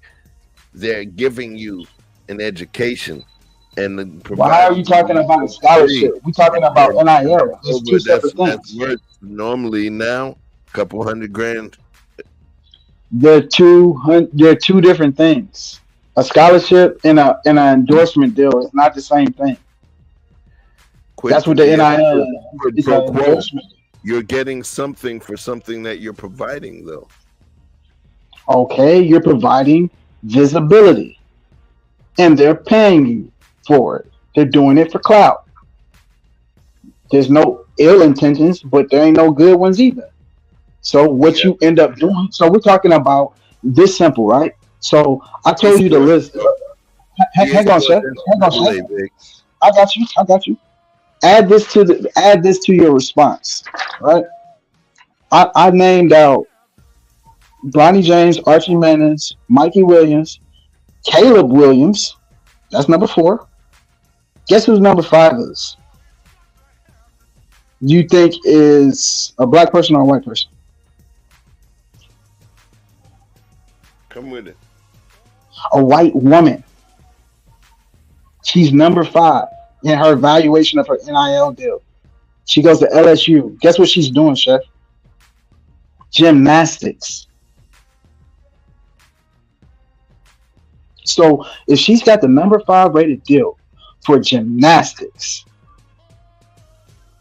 there's no area that they're not going in. Guess what? Would you let your little girl take an NIL deal at 17?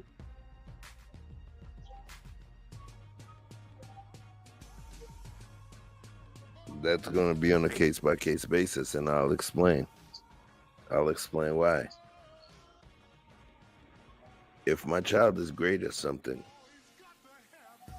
at something to the point where she's able to somehow monetize it and create a potential future legacy for herself, yeah, I probably would. Watch this. It's the same way when somebody puts their daughter in modeling, or they put their daughter in pageants, or they put their son in acting, or kids become child actors. It's the same thing, Right. and it's the even a higher degree. So at some point, if we want our children to be the best at what they do, then yeah. So would you give your daughter $1 million if someone gave it to her? You're her custodial parent.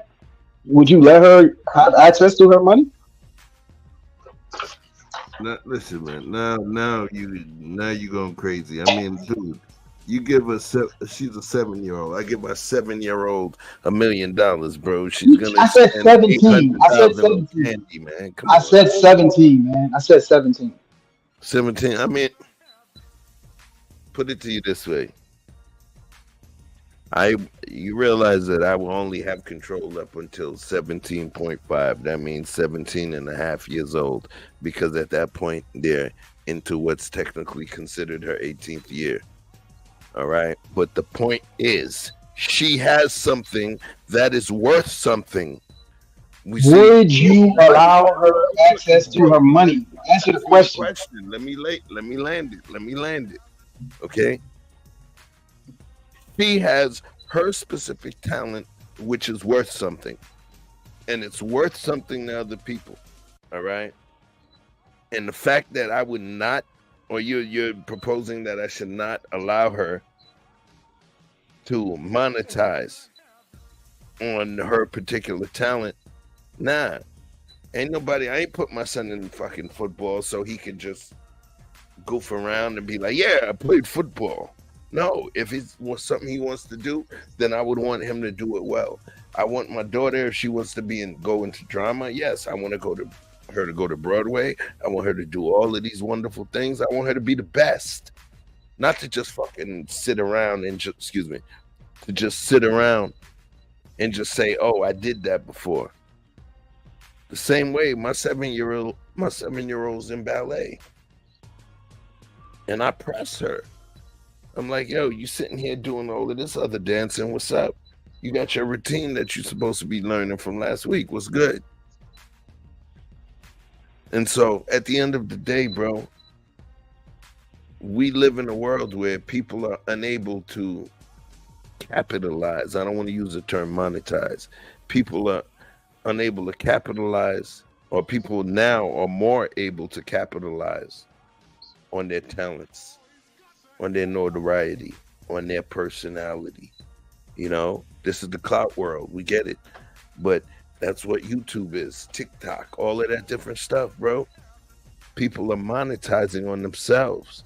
And in terms of these folks monetizing on themselves,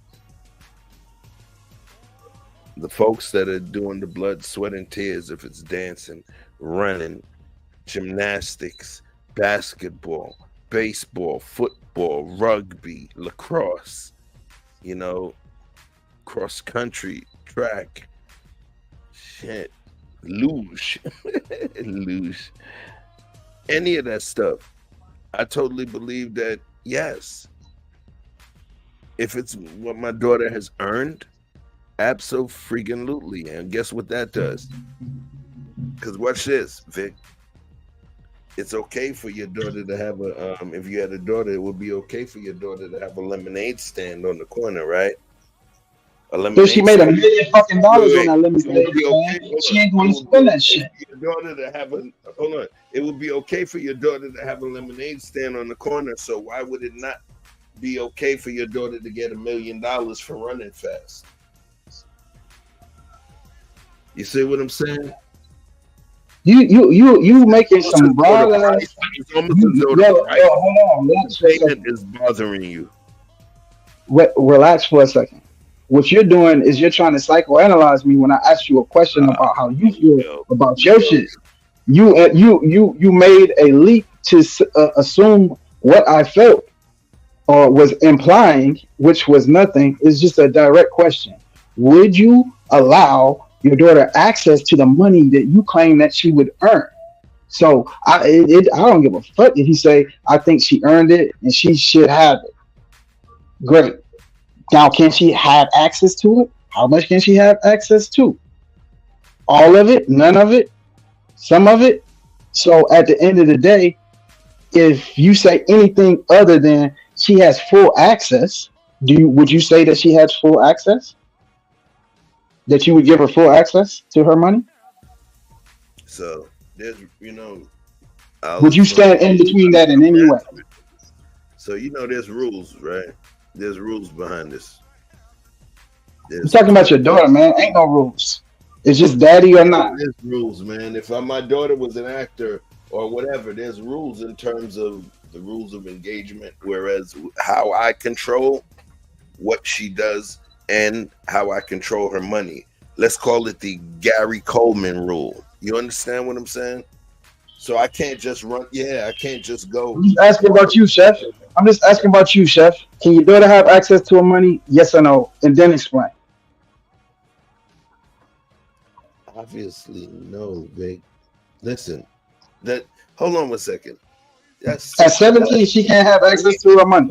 You asked me a question. You got to let me answer it my way, man. Let me see my shit. Listen, bro. You saying you act like we just switched roles or something. Can I answer the question? Is my question. Let me answer. What I ask is sometimes it's a clarifying question, right? So if you start talking, and you start answering a question that is not clarifying what I'm asking, I'm going to redirect you. It's not to cut you off. It's to redirect you to the answer that I would like. Witness, okay? Can I continue answering my question, my G? You're a hostile witness, but if you haven't been pressing me for all these years, I would not take this opportunity to press you.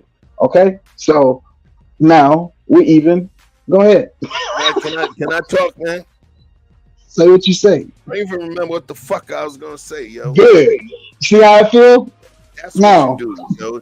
That's your tricks, man. Like fucking baby mom, man. Bro, your daughter is 17 and a half. Answer the fucking question. It's a direct question. Yes or no. Then say whatever the fuck you want to say after you say yes or no. Shit, man. Chill out, bro. You got it, man. Can I say something, bro? Let me just say my shit. You said you didn't remember. I reminded you. Go ahead, man. Go with it. Listen. Obviously, I control the money of my child, my dude. That's simple. My 7-year-old got money. She got grants. She got gifts and money that was given to her all the time. And no, she doesn't have it in her hand, man. That's logical shit. And that's why I use the term 17 and a half years old, because at that time they become an adult, technically. And I can't control what they do because it's their money. So I was very specific about what I said. I'm going to control it until I can control it. And I literally used the term that if she got $1 million, my daughter would spend $800,000 on candy. So I answered that question. That's you answered, yo. You answered whatever you wanted to answer, yo. I asked you a specific question. I said your daughter at 17. You saying at 17 and a half, you don't have control anymore legally. Yeah, I just told you about my daughter at 7. So at 17, it's only 10 years higher, bro. I would control the money. Obviously, I would not give them a whole bunch of money because they are minors. I am in control of them. I'm not even allowed to give them their money at that age because they're minors. You are allowed to give them money. The Gary Coleman rule. Gary You Coleman. are allowed to give them money. Hold on. Those child actors can't spend their own money until they're a certain age. Okay, so you missed the nuance in what I was saying. That's not true. Okay. That's not a fact. That's not a fact. What's not a fact?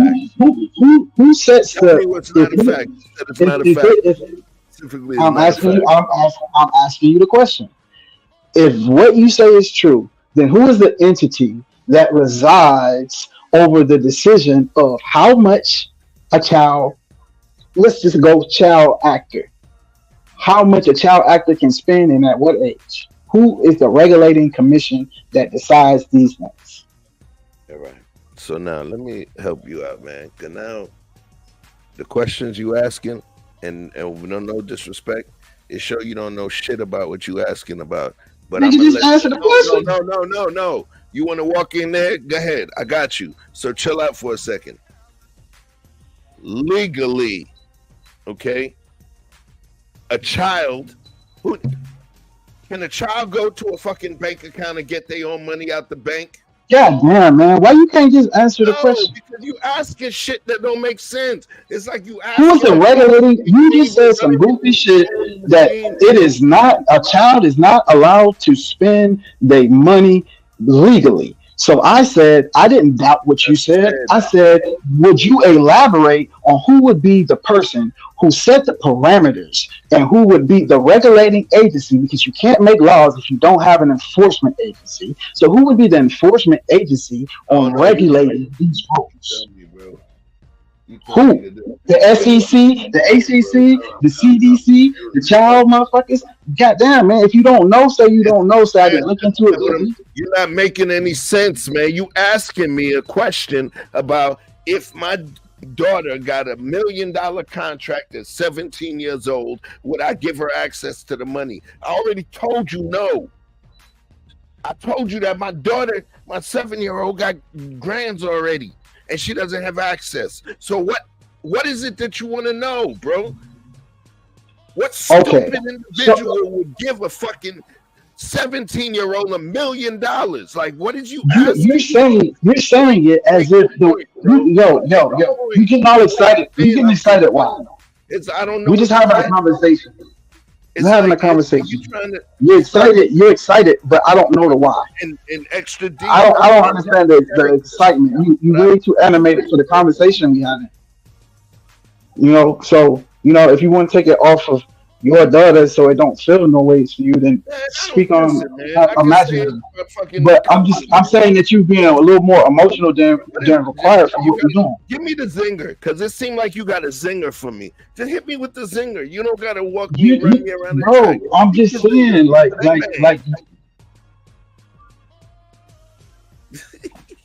we can talk together, you know what I'm saying? Sing together, however, I don't know, man. I'm just saying. You made about three different points inside of this one point because you countered me about race. So I said, hey, this is what it is. I think that it is coming towards a specific community because these are where the athletes are. And even though it may not be malicious, there is very much opportunist, and there's going to be a lot of people who don't use discretion about who they give it to, which basically you agreed that that takes the power out of a parent's hand once a child gets to a certain point. Then you made the point that 17 and a half is where they legally are no longer under your control if they just chose to buck. So at the end of the day, you out of your own mouth said at 17, you don't have that power. However, in your same breath, you said it as if it's just common knowledge and it's common sense that anyone would not give a minor money, that level of money. And I'm like, no, nigga, that is not the general sentiment.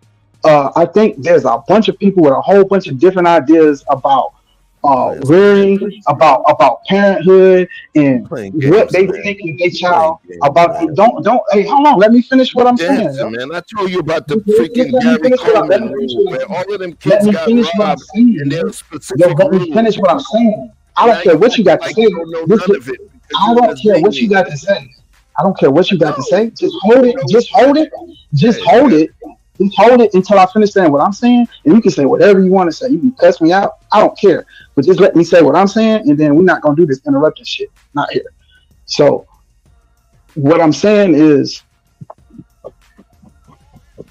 the question was, if you just answer this straight, you say, okay, no, I have a problem with my child. I don't have a problem with her having it, but no, I would not like her to have access to that kind of money. Then the follow-up question would have been, why?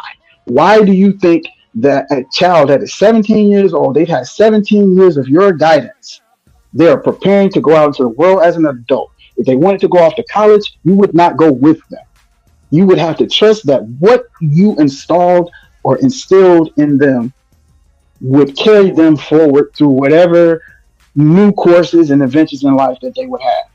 Why would you then, when you don't even have the legal right, try to stop your child from doing whatever the fuck they want to do with money that you can clearly say out of your own mouth that they have earned through their dedication to a craft or a talent? That is the issue that we're talking about. This kid has taken his ability to play basketball and earned, no one gave him that, he earned his way to $3 million in before he can even step foot on the basketball court that he's getting paid for the shit that he's earned. He has managed to fumble the entire bag and possibly his goddamn freedom at the same time.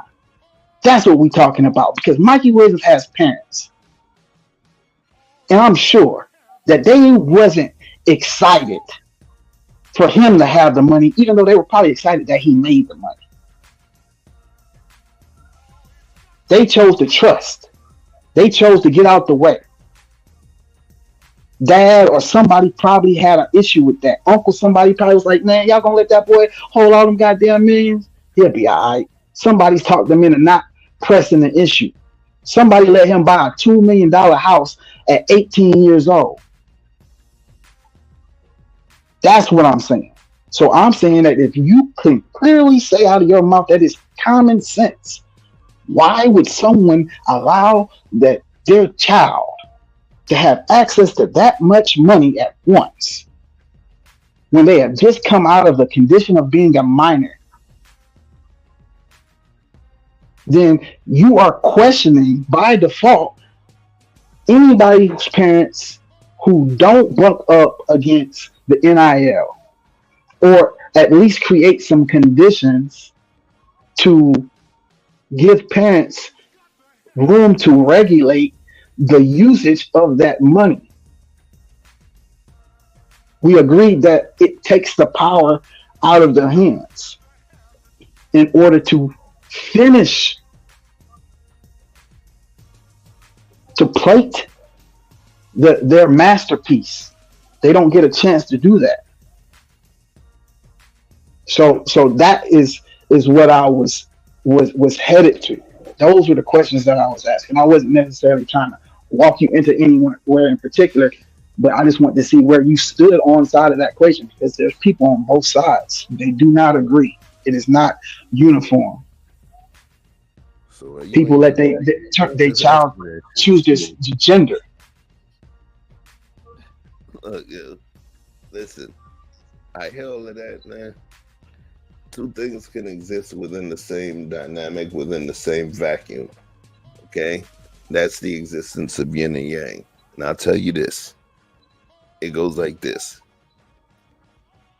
If I have a child that has a talent, and it's a marketable talent, and it's a talent that we're able to capitalize on early, I will do everything within my heart, mind, and physical body to cultivate it, to nurture it, and to put her in a better place, and enlist whatever monetization I can to get lawyers and legal teams and agents and accountants and all of that to help her maximize her income. Am I going to be stupid enough to give it to her? That's the equivalent of me if my daughter has certain kind of medication, say if she was sick, me just giving her the medicine bottle and allowing her to administer it herself. Come on, man. There's laws against this. There's laws against this. And there's laws that protect the children from themselves and from their parents. Back to the Gary Coleman law. So no matter what you say, we're not talking about what you're doing is you're taking it as the kid doing what they want with their money. The other piece is not about that. The other piece is about them being able to make money, right? But when you say the number 17 encompasses 12 months. 6 months of 17 is considered minor. There's men that are locked up in jail because of that 6 months difference, if you understand what I'm saying. So that 6 months is critical, and you can't leave it out. So I keep bringing up 17 and a half or less, because that is the age of majority or maturity, okay, or adulthood, right? So at this point, you asking me about the nuance of not allowing a child to spend the money that they generated. It's like, I didn't understand. I'm trying to figure out what it is. No one does that. Okay, your kid gets $1,000 for Christmas when you have a kid. Whenever you do, your kid gets $1,000 for Christmas, and you're gonna just give it to her? Come on, man. Stop saying ask yourself that. Do you ask yourself the questions you ask me? First of all, stop saying no one does that. Niggas, just say nobody you know does that.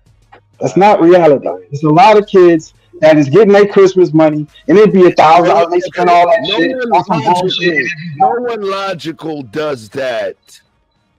That's in your opinion. You entitled to it. All right, man. They don't see nothing wrong. Some people don't see nothing wrong with their kids getting on their bike and just be gone. Some people say you can't leave off the block past where I can see you at. Okay, it's your parenting style. It's your parenting style and how you see things, how you experience things. Who held you back? You forcing me to say something while I'm talking. How do you do it? I don't understand. It's not the majority. So then, but how is that playing to your point? The point is simple. What I said, you keep going into semantics about 6 months or 17 and a half. Nigga, let's say 18. That better? If your daughter's 18, it don't make no damn difference between 18 and 17 and a half. You don't gotta say. That's the whole point. You're becoming an adult and you can't do nothing. That's the point. You keep missing. You keep saying like I'm missing it, nigga. I'm the nigga to bringing you the point. So you I'm fucking bringing that you the point. fuck out, bro. That's the point. So it is 17 and a half is the same as 18. They're adults, man. The law. So that's the fucking point. So I'm asking you a question that says when you legally have no power to stop your child, especially if they're rebelling, they can still be talented and rebellious. So if you have no legal right as a parent, particularly as a hood parent, I'm not even going to put a, a color label on it, but as an active parent, a disciplined based parent, yeah, you are probably still going to try to interfere to some degree, even outside of your legal right, if you think your child is going in a path that could be detrimental, if not deadly, to their future.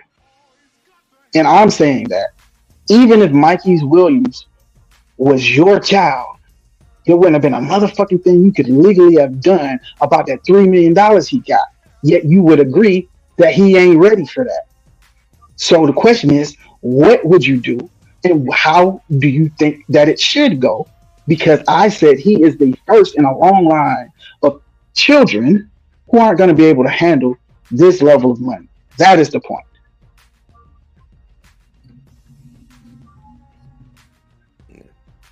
So was Britney Spears.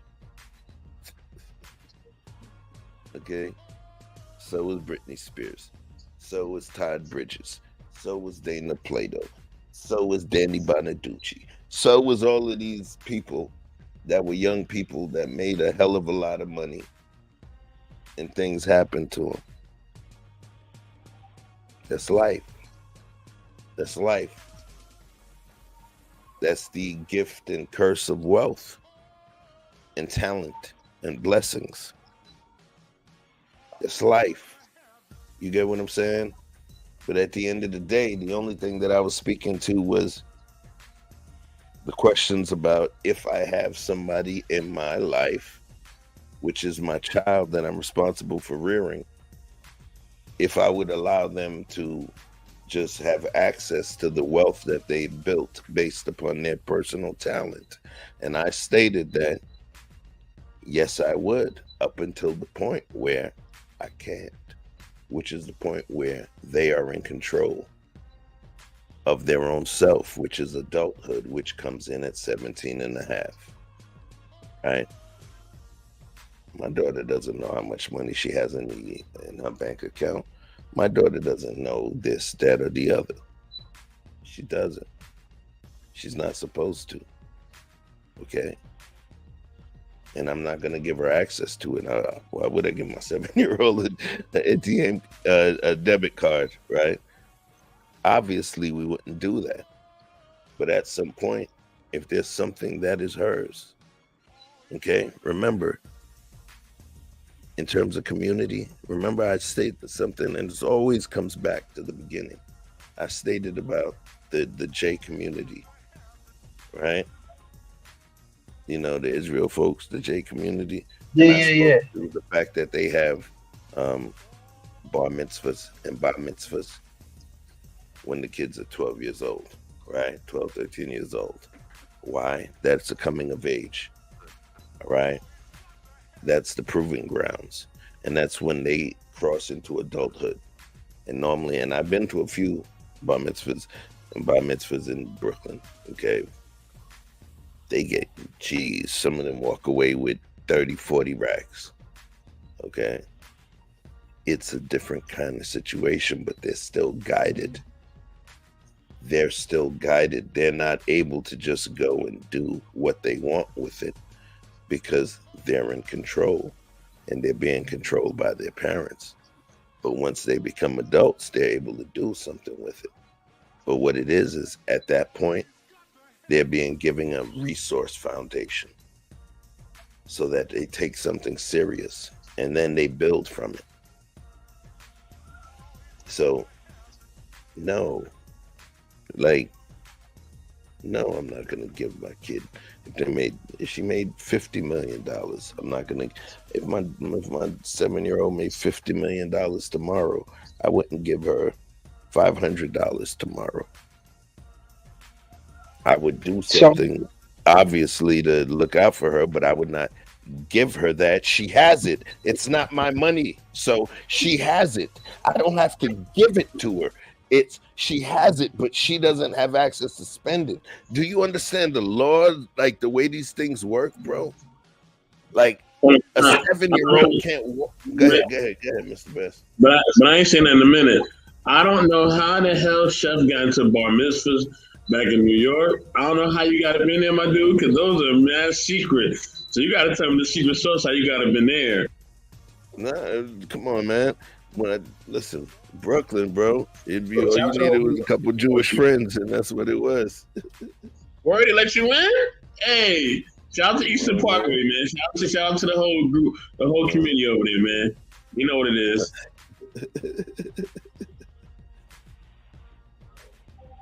What I asked, Chef, and I'm having a hard time because I want to kind of wrap this shit up.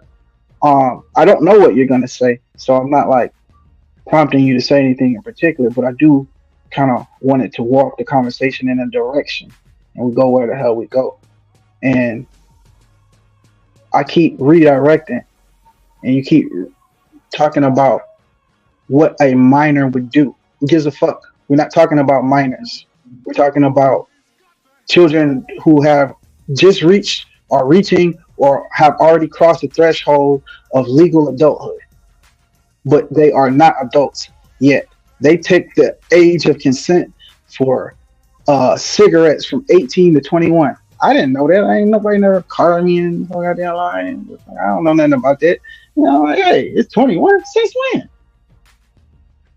I'm like, you over here 18 years old playing Hey Mister for some cigarettes? Nigga, go get your own cigarettes. Like, nah, it's 21 now, OG. 21? Why? Why we can say, oh, well, you can go to war, but you can't drink? That used to be the mantra. You can go die for your country. You will allow a child to make that decision for themselves. The country says, I will allow an 18-year-old child to make a decision whether they would like to go die for their country, because that is the presumed result of going, if you will. That you may just well die in the pursuit of whatever this mission is. And people are very hesitant, still to this day. That's why they don't want the draft re-implemented, because they don't want to take that option, that choice away. Only people who are crazy enough to volunteer should have to go. So at the end of the day, when the NIL deals walk around in company A and company B, because we're not just talking about Disney and Coke and Puma and Nike. Puma and Nike ain't coming to your door in your local town, probably not. However, fucking the athletes foot up the street might. Shoe Carnival might. Fucking Joe's Crab Shop might. The places you frequent might take interest in your child. So what I am proposing is that there needs to be the same way that if a child is left a trust, there's a certain parameters that must be met. There's certain pockets of money that they will be able to access, but only so much at a certain time. That exists already. That's why I said the Gary Coleman rule. So what I'm saying is that there should be some overseeing agency that says that if you make these deals, they must not be predatory deals where you're getting kids stuck in these fucked up situations because their parents advised them to take a shitty deal because they didn't know no better and they didn't get a lawyer and they saw an opportunity. And I'm also saying that there must be stipulations from an overseeing committee that supersedes or that requires that companies write in stipulations that says a maximum that that child will have access to per year until their 21st birthday. I'm saying that 18 is too motherfucking young to be getting millions of dollars. It's already Period. I don't give a damn if you consider it legally grown. Bro, it's already there. What you doing right now is you reinventing the wheel. When I said the Gary Coleman rule, and Oh, I can barely hear you. Say, talk up. I can barely hear you. what I said, can you hear me now? Yeah. What I said was, it's reinventing the wheel. The whole situation that took place with Gary Coleman and several other actors, child actors, is the reason that they put certain things in place. They even have what's called guardians ad litem. Okay, those are lawyers that represent the child specifically. That stuff is already out there, and it was specifically situated so that people couldn't rob their kids, where they put the money in trust and the kids have a certain amount, and there's also what's called a trustee. Okay, the trustee is the person that's the one that okays the money being spent on the behalf of the kid. It's already out there, and I keep repeating it because Gary Coleman's case set a precedent. So that exists. That piece already exists. You get what I'm saying? Like, in terms So of what I'm saying is that what you're addressing, it may have addressed an issue, but that is an issue in the concern of minors. So unless you are going to take that same law and extend it beyond the age of 18 to age of 21, like I was suggesting, or maybe a different age, I don't know. This is my suggestion. This isn't a thing that exists. Google it. If it exists, show me, and we'll reconvene on the next stream and talk about that. But what I have come to understand is that there is no overseeing agency. There is none. And after you're 18, I don't give a fuck what they used to do, whether you're a child athlete or a child actor or a child anything, you are no longer a child. Then you have access to whatever you want to have access to. And if you want to go do coke the whole time, you can go do that. And if you want to be responsible and save it or invest it or give it all away to charity, you can do that. The young white girl that was going head up, I don't know if she plays for UConn or whoever, but she was going head up with Angel Reese, and they kept having that back and forth, Caitlin something. She's giving the majority of her contract to like her alma mater, her school, supporting her women's program. Shout out to her. Her parents might think that's stupid. Like, nigga, this the first set of real money you get, and you finna try to give it all away back to the school? There's a bunch of reasons why parents would like to intervene, whether they're well-intended or ill-intended. But I think there should be some kind of structure, because as it is, it's the wild, wild west. And it wouldn't matter what you say about it. It's the wild, wild west. That's why they want to take cash. If cash make, you know what I mean? The dynamics of these technologies, even in currency, you know what I'm saying? In the way that we do business, technology has implications. And because this is so new, just like the crypto millionaire, this is so new. And there's so much access to people who have no business with that much access. It's waiting for several catastrophes. It's like lowering the gun age. And that poses the question is this. If you can't change legislation, right? Because we love to talk about shit we have no control over, right? Let's talk about what we do have control over, right? Let's get to action steps. And we're going to close this stream up. The action step is this. By the time your child is a legal adult, or you can't stop them from spending their money, you put all that effort into taking them to practice, to taking them to after school program, to investing in all of their equipment and staying up late and going and to the park and paying for the gym membership or whatever the hell you had to do to support this child, to allow them to nourish their gift into something that they can earn a living at a very young age. You did that. You put that in. Are you trying to tell me that you would not apply the same amount of pressure or the same amount of effort to educating them on how to utilize the rewards that come from the mission that you set them out on, to the point that you fear their access? There are 7-year-olds who are masters at the market.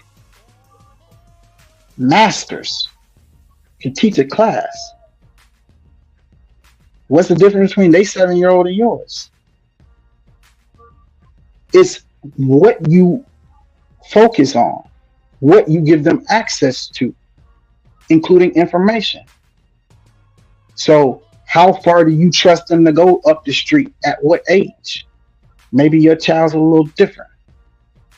But at the end of the day, I think if you have a child that looks like they're on the route, it's your responsibility, because you ain't going to individually change no laws, but it's your responsibility to start teaching these children whether they're going to get an NIL deal or whether they're going to get a scholarship or whatever. They're going to save money.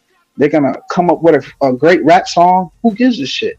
Everybody wants their child to be the lottery ticket that wins, to do something great, to make them proud, make them look good.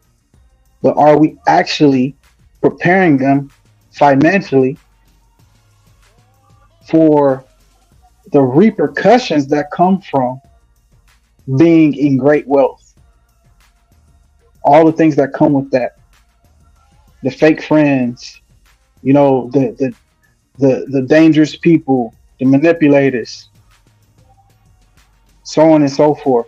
And I think that that's something that we should do in general, overall, money or no money. Our children should be prepared to go into the world, athlete or not.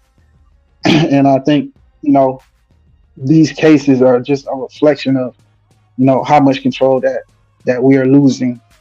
So I'm with the fight, but I think that the earlier we can get there to the fight and realize that it is an issue, the better we'll be off. Let's not let this new thing get out of hand as well. Best, why don't you wrap this thing up for these people, man? I appreciate everybody coming out. Definitely. So, Chef, man, if you want to share your closing statements, I know a lot was said. You know what I mean, overall. But yeah, man, anything else you wanna add to the conversation before I close it out? Thank everybody for coming through. I'm gonna let Chef close it out as the OG, and then we out of this thing. Yo. It's your boy Chef Shapino. Chef Shapino on YouTube. CHEF space CHOUPINO. We do all kind of talk, but it's always intellectual debauchery. So in terms of the last conversation, what I would say is this: we all dream for our children to be able to be great. We all dream for them to be great. We dream for them to be greater than us. Tiger Woods' dad, right? He was a dope golfer, and Tiger ended up being better. Joseph Jellybean Bryant, he was a dope basketball player because he was NBA professional and played internationally, and his son became better. Shaq's stepdad played basketball. Shaq became better, so on and so forth. We always expect for our progeny, our children, our seeds to become better than we are, right? So at the end of the day, if there's an opportunity for them to monetize what they do, by all means. But that money and that monetization does not take away from my legal, parental, moral, universal responsibility as their parent to guide them, nurture them, and direct them, okay, to push them in the right direction, as well as push them away from the pitfall, right? So that's my responsibility. There's also specific legalese laws that's out there that also protect the child. That's why a lot of times when people get divorced, there's a thing called a guardian ad litem, which is the lawyer for the child, right? Which means that child's rights are already taken into account. It happens. So, with that being said, you know, I think things are moving the way that they should. I mean, think about it, once they put NIL for the ballet dancers and the dance mom daughters and all of that. Guess what? All of that money that they spent, there's parents that have spent $300,000-400,000 grand on pageants for their kid, and they don't never do that shit after high school. So NIL actually creates a whole different dynamic, and that is part of what I call the new economy. I'll be talking about that on a show on my channel, but it's the new economy, and there's a certain degree of respect that we do have to give to that new economy because it changes the game, you know. And the people that are laughing in my face when they telling me that same shit is my friends that, you know, bought a shitload of Bitcoin at $20-30. So with that being said, let's just see what happens, you know. And what you got, Mr. Best? Hey man, we out this thing. Thank y'all for tuning in. Know what I mean? Chef and Vic, stick around in the background so we can talk business as men. You know how we do, man. Look, I'm dropping this outro. To everybody, as always, a great QB will always say, know what I mean? Be intentional, y'all. This is No Gloves Network Sports Stream Episode 1. Peace.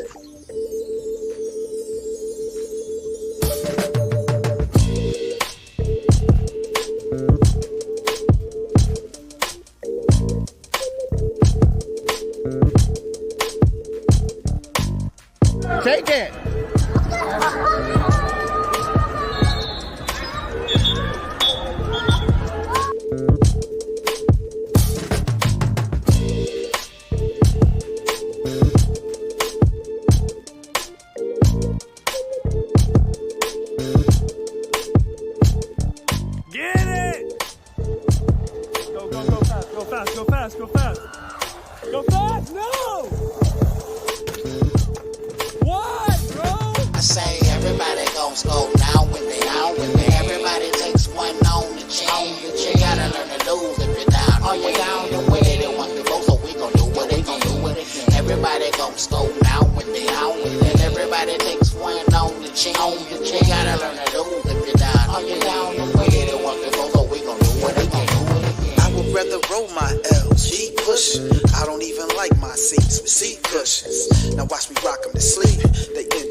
Out my hands and still give me the phone. Switch that to last and ain't give me the call. See you playing with me, but I got no strings, so you got no pull. So I'm all off script like Benny the Bull. I'ma break the machine. Who's raging with me? Life in your face, got the whole crowd swaying with me. Everybody gon' scope now with me, out with me. Everybody takes one on the chin. You gotta learn to lose if you're down. Are you down the way they want to go? So we gon' do what they gon' do with it. Everybody gon' scope now with me, out with it. Everybody takes one on the chin. You gotta learn to